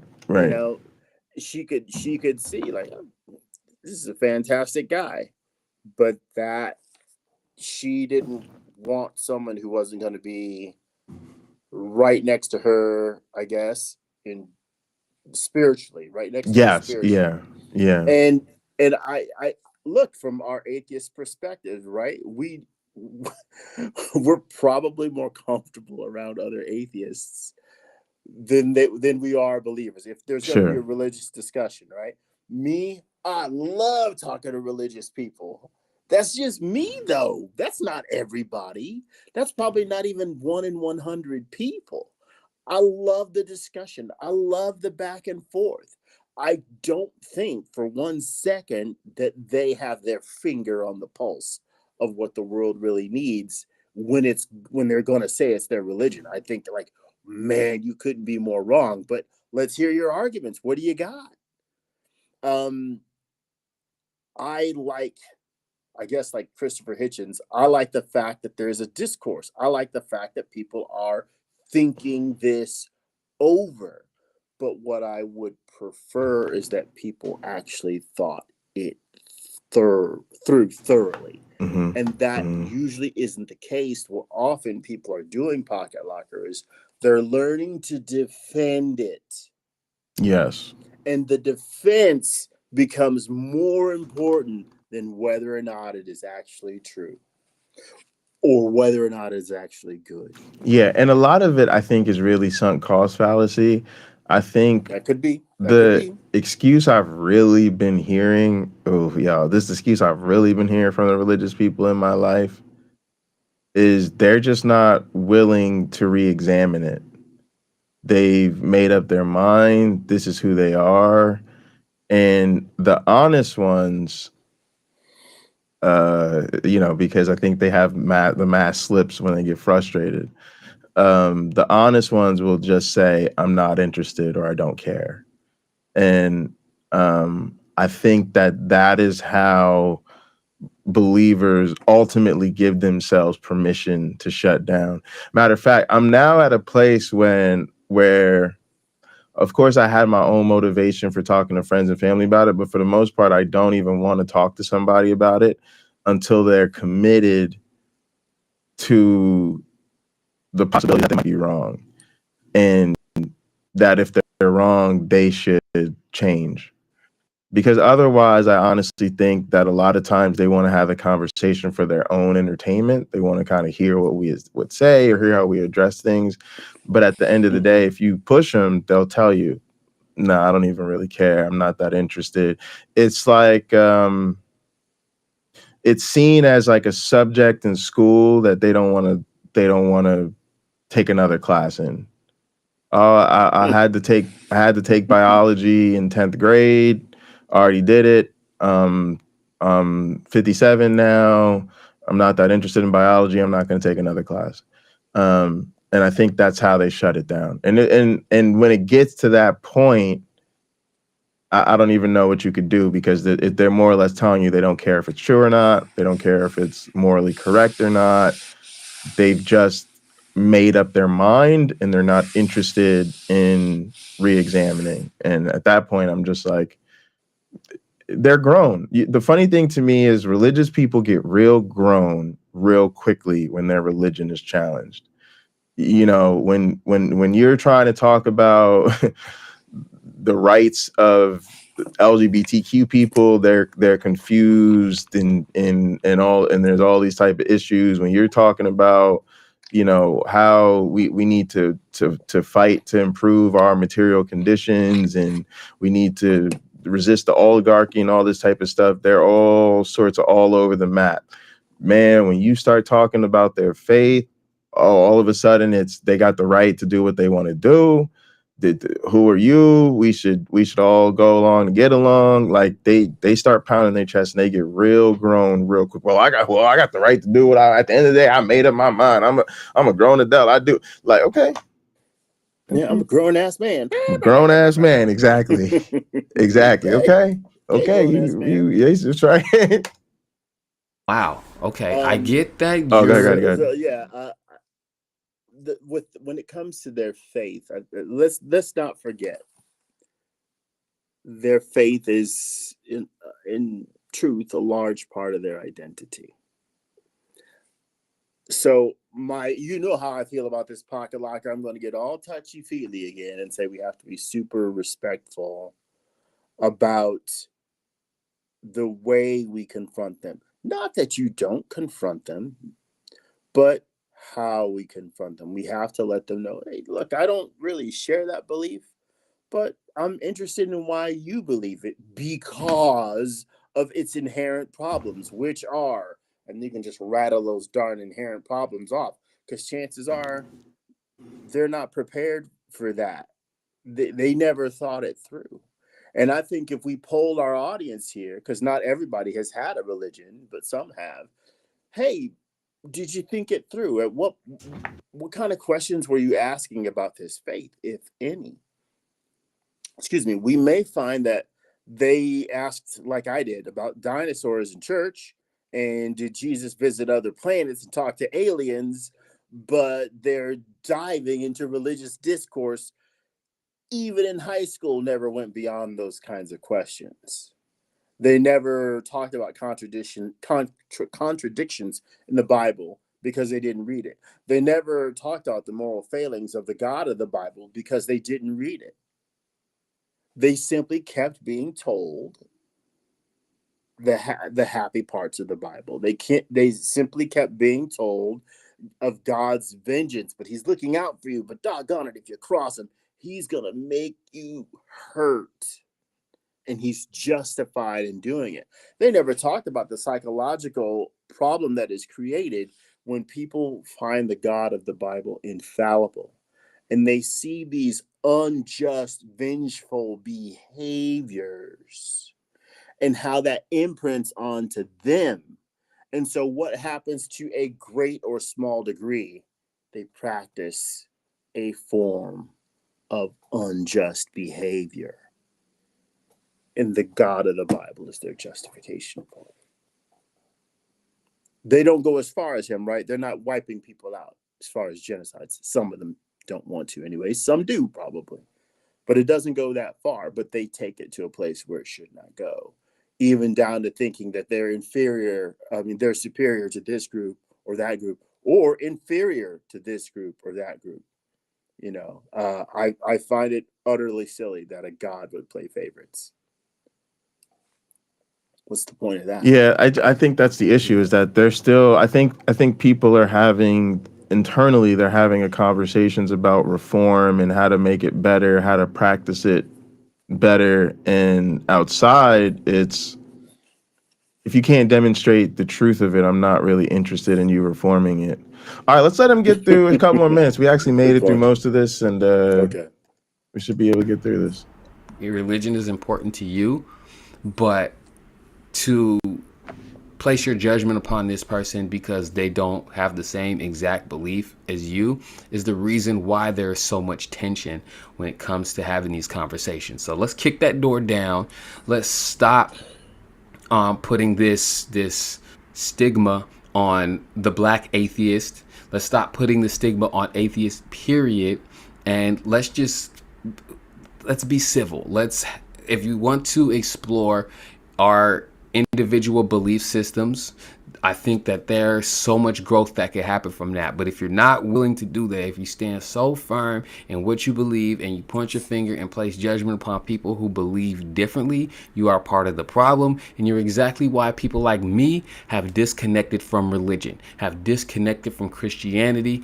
And the fact that I do not believe that there is somebody sitting on the throne, that I don't believe that there is an afterlife, I don't believe that I'm going to be punished in any way, shape, or form after this for my actions. The punishment happens right in the moment, whatever you do, whether it's, you walk out in the middle of traffic, you're going to get punished by getting hit by a car. If you do unto others and it's against the law, you will go to jail. You will have to deal with the consequences of that. That's how that works out in my head.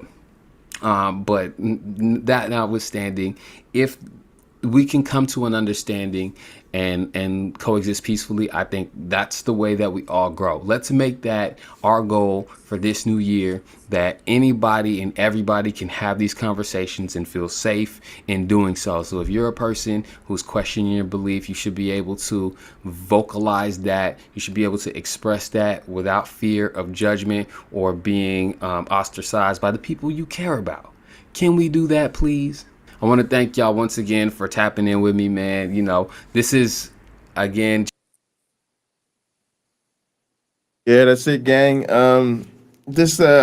I think where he's coming from is great. I think he's definitely, I don't know, for some reason, I'm getting the vibe that he's definitely newer to atheism on the order of years than you or I.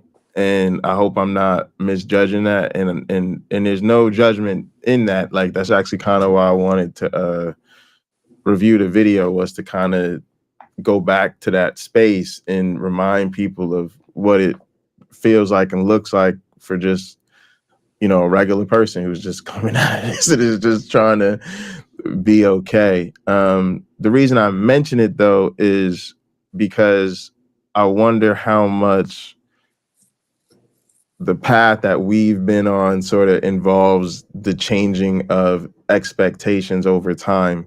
When I first started, I really thought, because let's be honest, y'all, I became an atheist in some real way as a reflection of how on fire I was for the Lord. It felt natural. You know what I'm saying? Because it was so important to me. I was involved in ministry. I was working at a church. I have been, my family's from ministry, all of that. So it felt like I'm supposed to care about this. I'm supposed to be into it. Now, if there's a challenge or people out here saying Jesus didn't even exist or God is not real, I'm supposed to get into that and understand it. And then I'm assuming other Christians will want to know this. Other Christians will find this fascinating, interesting, definitely want to look at it. And so when that doesn't happen, you're a bit like, whoa, like, what's going on? And then I think you get into that debate space and you anticipate that will be super productive. Oh, I'm so glad I've seen Christopher Hitchens debate the Archbishop of Canterbury or whatever, because look, it's a public thing and people are having these debates. And so you think that pulls you into it. And then eventually you realize, man, these debates, man, they ain't going nowhere. Like, they just keep having these debates, and they ain't gonna do nothing but schedule another debate for tomorrow. And then you go like, well, let's leave the debates alone. Let's just have the conversations one-on-one. And you start to have the conversations, then you realize they don't really be showing up for these conversations like they used to. So I'm hoping I'm not just jaded at this point, but I do think that there's a real chance that he's still in that place of optimism that Christians are going to be great participants in these conversations, that they're gonna realize this, and they're gonna become welcoming of deconstruction and welcoming of challenges, and they're gonna engage sincerely. I'm at a place where it's like, I agree with everything homie said, but I just don't expect that. I don't think most believers can truly be accepting of atheism. I think even the ones that love us, let's face it, even our own family members, our own romantic partners, they respect our atheism and content from a healthy distance. They're not sitting in our stream chats listening to our sermons the way they would if we were pastors and they were the first lady of the church. If we were pastors and they were the first lady of the church, they'd be up at night. Oh, honey, what are you preaching about tomorrow? Anything I can do to help you? Oh, it's going to be such a wonderful sermon. And they're sitting there in the front row taking notes on everything we said, right? Because we'd be in harmony, right? And that would be exciting, right? They're more like, oh, you got a show to do? Oh, okay, yeah. You hit me up when your show's over. Oh, go get them. Go break a leg. Or they'll say, I don't really nobody wants to debate you, honey. You're so great at this debate. No, it's like they respect it. They're being accepting, but they're not really trying to get into it because and we shouldn't expect them to. Why? Because it would be a challenge to their faith and they'd have to take that seriously. So the way to deal with it is to be respectful and accepting, but at a distance. That way they can support us, but not have to face the fact that we're challenging their religion with our content. So I think this is how most believers in your life are going to be. They're not they're not open to this conversation. They don't want to have this conversation. They don't want to hear about how their religion is not true or how their religion is immoral. And if you challenge them with these things, they're likely to get offended. They're likely to take it personally. But in any case, they're gonna roll right through it. They're gonna keep being Christian. They're gonna keep, and it's very difficult to deal with the fact that I just told this friend, let's say you're talking to a friend, I just told this friend that everything they told me about Jesus, I don't believe and I don't think is true. And they got up the next week, went to church, paid their tithes, and acted like that conversation never happened. Well, can I go jump ahead. on that? I think in a way to act like that conversation has never happened in a way is a gift, Pocket Locker. From the standpoint that you still have your friendship and that person who you're friends with means as much to you as they did before. Depending on your level of sincerity as a Christian, they may mean even more, because you will embrace the fact, maybe you embrace the fact that this is the only lifetime where you will see them, right? You aren't going to fix it in the afterlife. You aren't going to see them in the afterlife. So love them now. That's not a bad philosophy, because it happens to be the one that's true. And there is no life to come. There isn't.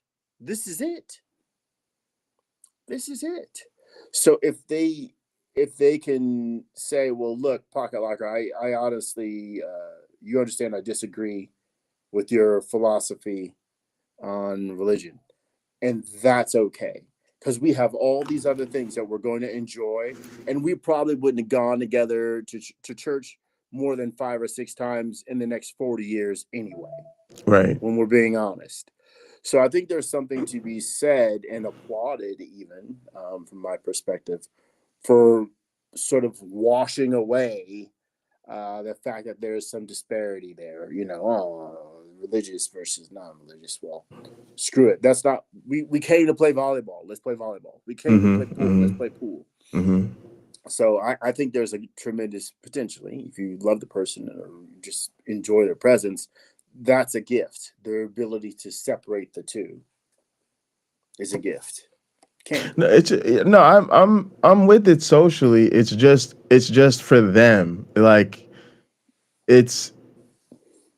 I'm not interested because they're not taking it seriously, and that's okay. And like you said, it is better that we came to play volleyball. It's just understanding that I don't know what to say to them at that point. It's like I'm only gonna do it. I'm only gonna do it once or twice before I say, well, I don't believe this stuff, but you're not looking into it. Or like, I've had this conversation with people I've gone to church with where it's like, okay, we keep having this conversation, but every time we do, you keep going to another Christian apologist. I told you what was wrong with William Lane Craig. I told you what was wrong with Sean McDowell. I told you what was wrong with Rick Warren. Are you ever going to go to a secular source, or are you just going to bring me a different apologist next week? And what happens is eventually you just stop having the conversation. Look, man, let's just play volleyball. Because part of what they want to do is pretend that they're serious all the time. Well, I don't want to keep talking about this, man. You're not. There comes a, this is going to sound conceited, y'all. There are certain things in life I know I'm right about. My attitude gets very different. You and I have a different opinion about something, that's fine. But when I know I'm right about something, I'm only gonna have this conversation with you so many times, because if you were serious about the truth, you'd already be coming around to my way of thinking about it. So I don't want to keep having the conversation because it's not moving you to do something different. Okay, I told you last time we had this conversation and you told me the Bible was your source of morality, that book tells a woman she should marry her rapist. Now, either I'm full of shit and I made that up, in which case you should be you know, doing your research and coming back and saying, I can't find that passage in the Bible. I don't think it's really in there. Or you should be telling me I'm wrong about the interpretation and that it's not really what God's commanding, or I'm somehow reading the passage wrong. Or you're telling me that essentially that you're okay with it because it's what God commands. But one of those things has to happen now. I'm not going to just pretend I didn't tell you that. Mm-hmm. And so for you to then come to me a week later and say, and still say that you're getting your goodness from God or your moral code from the Bible. Okay, I told you last week about the rape thing. Now this week I'm telling you that that book contains a handbook on slavery. Now you come back to me next week and you still say God is your basis of your morality. I just don't want to talk to you anymore. Because like either from now on we just got to show up on Sunday afternoon to play volleyball. Because otherwise I now have to think through the fact that you're telling me this is okay with your morality, that's okay with your morality, and then at some point it's on me, like, because I am gonna now think you're a bad person. You know, I hate to say this, but like my honest opinion of things is that there are consequences. You know, like I could cook a dinner for my girlfriend and she might love it. But if I think the chicken is overcooked, it's overcooked. If I think it's now the meal's a 7 or an 8 and it could have been a 9 or a 10, that's just what it is. I can't undo it now. It's overcooked. Mm-hmm. There are consequences. I'll give you one. I was backing in my driveway the other day, and my driveway is so fucked up, y'all have no idea. It's on an incline this steep. It's narrow. It's a game of inches. You have to back up a steep incline. You're backing up like this. You literally can't get off the gas. Your car will start rolling back down the driveway. Then I have to squeeze into like one of 4 parts. There's like no space, and y'all, it literally like I was off by like an inch, and I hit that thing in reverse, and it pulled one of the panels off of my car, and y'all, I just spent $10,000 on my car and I haven't even started paying it yet. So I'm mad as hell. Like my car looks good, it looks nice, and I literally haven't even started making the payments on it yet. And here it is.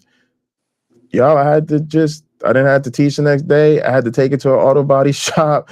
They charged me money to put the panel back on. I sat there and waited for them to put the panel back on and fix it. And I had to pay the man. And then I got to take it back on Monday to get it detailed to make it look all spiffy again. It's consequences. I broke it. Like I broke it. I had to pay to fix it. Mm-hmm. So I'm not going to tell a person that, okay, I hate you or something like that because you're religious, or I think less. When I say I don't think less of you, I don't think your humanity is any less. But do I think less of you if you're serious about one of these religions? I think you're malfunctioning. I think you're kind of broken. And I'm just being honest with you, because most of us don't think genocide is okay. If I line up 100 people and I just go down the line, is genocide okay? Yes or no? I honestly expect it to be 99+% that are going to tell me genocide is not okay. And I think the only people that are going to say otherwise, I'm going to bet every single time, 100% of the time. Every time a person tells me that genocide isn't always wrong, I'm going to bet that they're religious. And I'm going to be right almost every single time, because that's the only thing that will make somebody say it's okay. I'm gonna ask the same question. Is slavery always wrong? Is it always wrong to own another human being? Again, line up 100 people, I'm gonna get a yes out of almost every single person in that room. I guarantee you, anybody that won't give me an unconditional yes, I'm going to bet they're religious, and I'm going to be right almost every single time. We do the same thing with evolution, y'all. This is not just a made up exercise. It's something that happens in real life. The evidence for evolution is so strong, y'all, that you line up 100 people that understand they're going to say yes every single time. And when they say no, you can bet money that it is for personal, social, and typically religious reasons. You can bet. You can just say, I bet you $1,000 that if we ask them if they're religious, they're going to say they are. And you will be right every single time. Mm-hmm. So this is what I'm saying. And at some point, you're malfunctioning. At some point, like a person just told you your God endorses slavery, and you took that in, heard what they said, and continued to worship that God. And continued, yeah.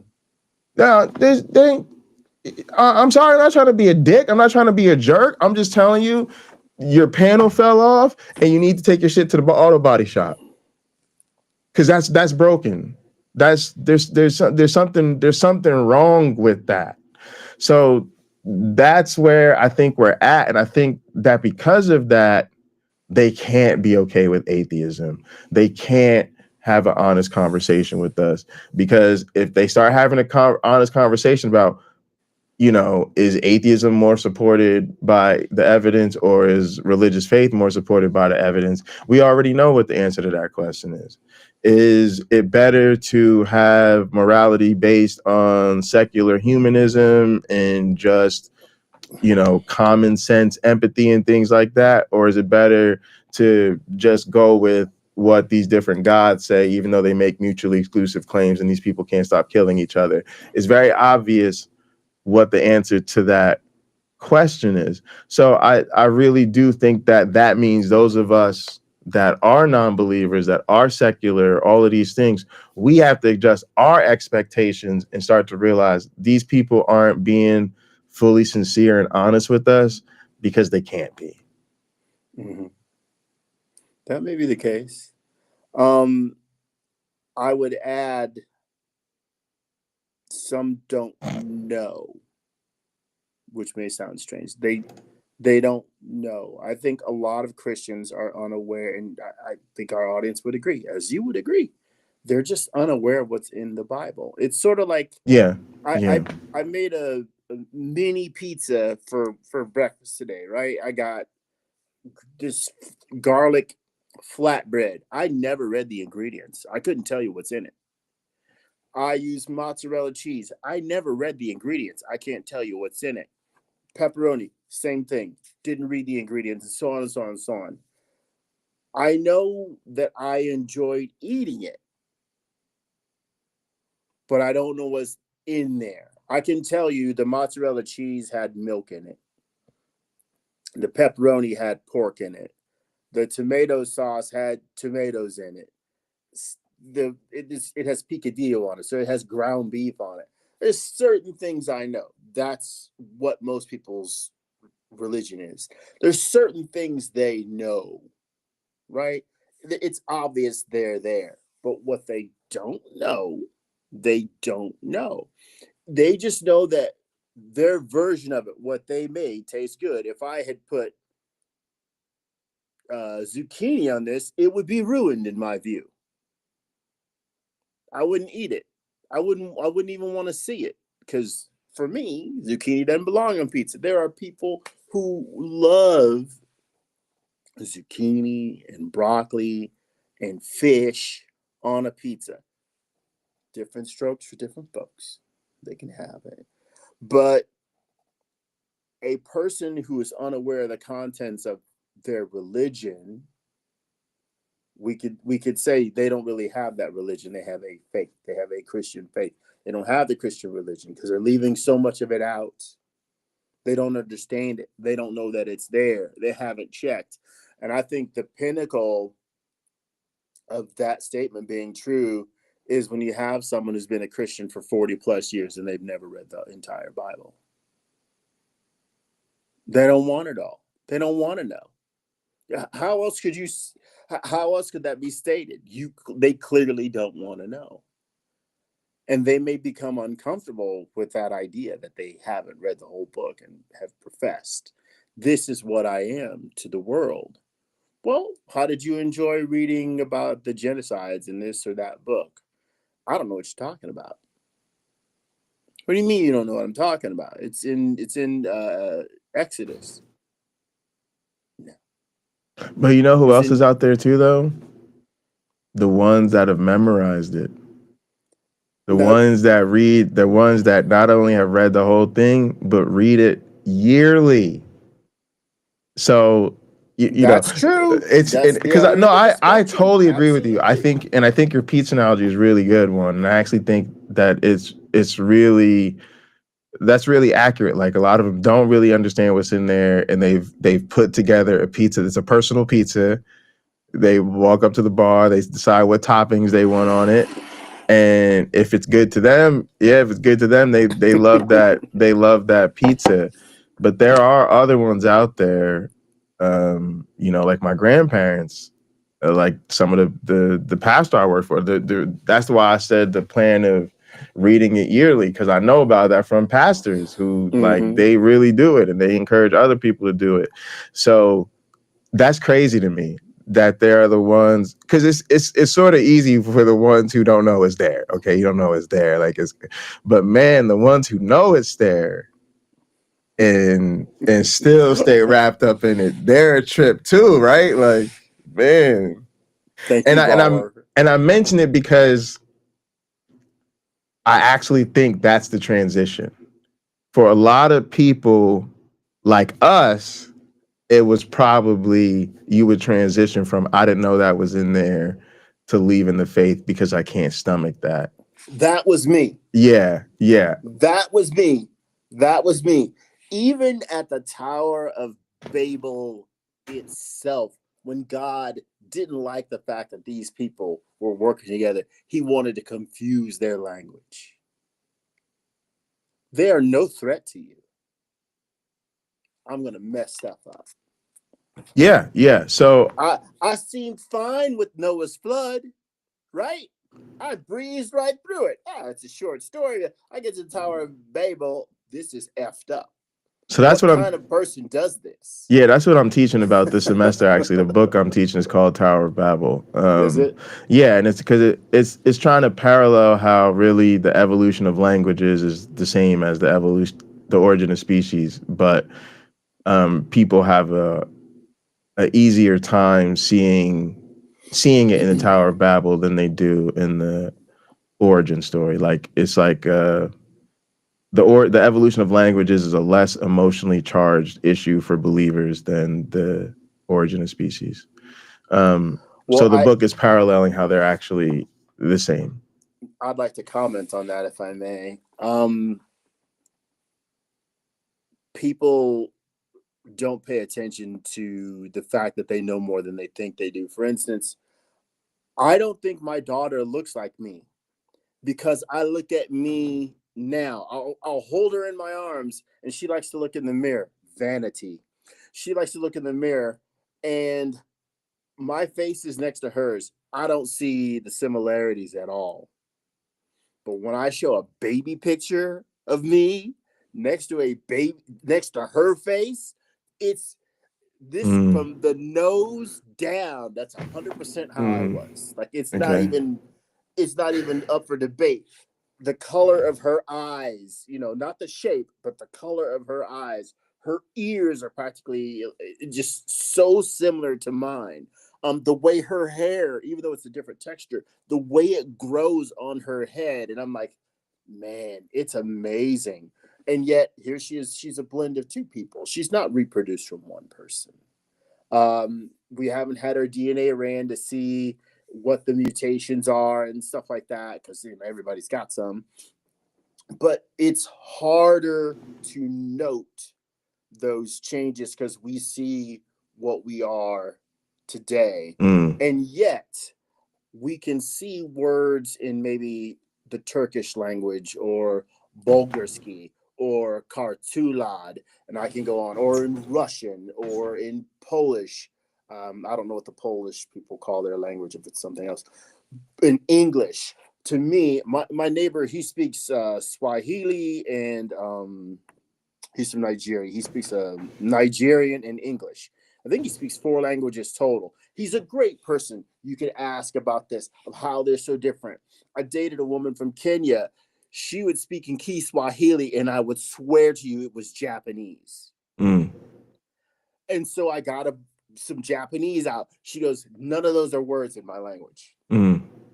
They just sound similar. Right. And right. yet the Japanese have done a remarkable job of communicating with each other for thousands of years. Same thing with the Kenyans, right? They've been talking to each other for thousands of years.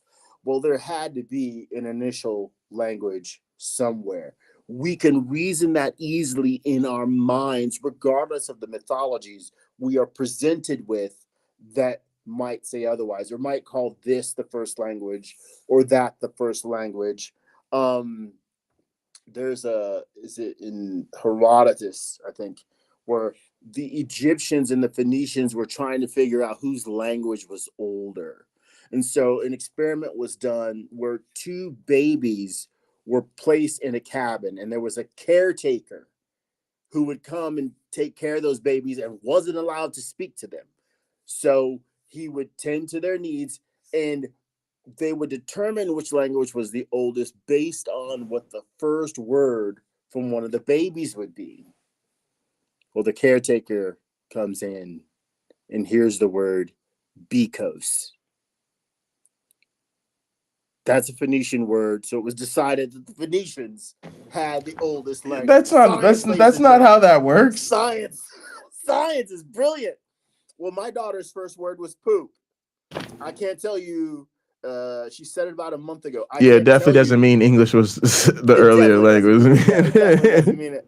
But if we're just following that through, maybe the oldest discernible genetic ancestor for my child spoke English and said poop. But it's one of those funny things where there's nothing in the way, Pocket Locker, when it's language. There's nothing in the way of us acknowledging that something came before English. There's no stakes to it.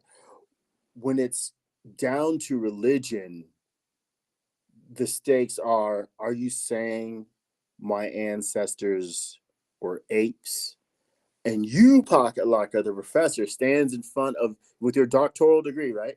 Stands in front of the crowd of students and says, no, you're still apes. They were lower apes. They weren't even as good as you, but they were still apes, and you still are an ape. You're not getting out of it. That's just what you are. And you're not to be offended by this. You might be, but it's not intended to be an offense. That's just how things have been classified over a number of centuries. That's where we are. And one day we may know more definitively how abiogenesis occurred. We may know definitively if the life on this planet actually came from another in the form of microorganisms, and they had resources here that maybe they didn't have where they came from. And so they flourished, and here we are calling each other names and watching YouTube today. So interesting. That's all I have. All right, gang. Yeah, I don't know. I don't. Bashim, you gotta spend some time in around some people that think differently than you do. But I don't.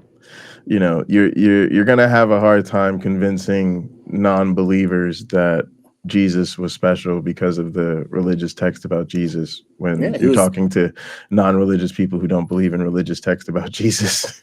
Well, I'll agree that Jesus was unlike any man in the fact that he was purely mythological. Oh, there you go. So yeah, you're right. Yeah, if he didn't exist, he was highly unlike any man. Yeah, exactly. And the funny thing about me though is I don't care. I'm so unimpressed. Like the God of the Bible is so fucking evil that who cares? I don't care. Like your God endorsed genocide, commanded it, did it himself, killed every being on the planet. demanded the sacrifice of his son, impregnated a virgin, doesn't think women are equal, didn't understand that in a culture that, let's be honest, the Jewish culture was very homophobic, that couldn't understand in a homophobic culture, the message we needed was, hey, everybody's created equal. Instead, the message we got was for man to lie with man as he does with woman is an abomination, they shall be put to death. I'm not interested in your God. Your God has nothing to teach me, nothing to show me. There are children starving in Africa. We always hear this. There are children starving in Africa. There are children starving in Africa that I will go to sleep tonight and not pay a thought to. You want to know that? Why? Because I can't do anything to stop it. I can't do anything to help them. Your God allegedly can snap his fingers and get rid of agriculture and just provide everyone with an excess of food and housing, but won't do it.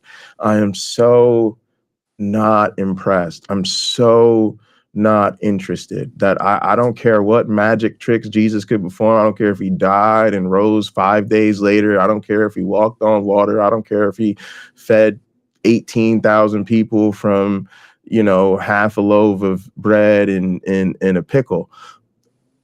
Your God is such a morally depraved fictional character that Jesus's divinity is utterly irrelevant. Just food for thought.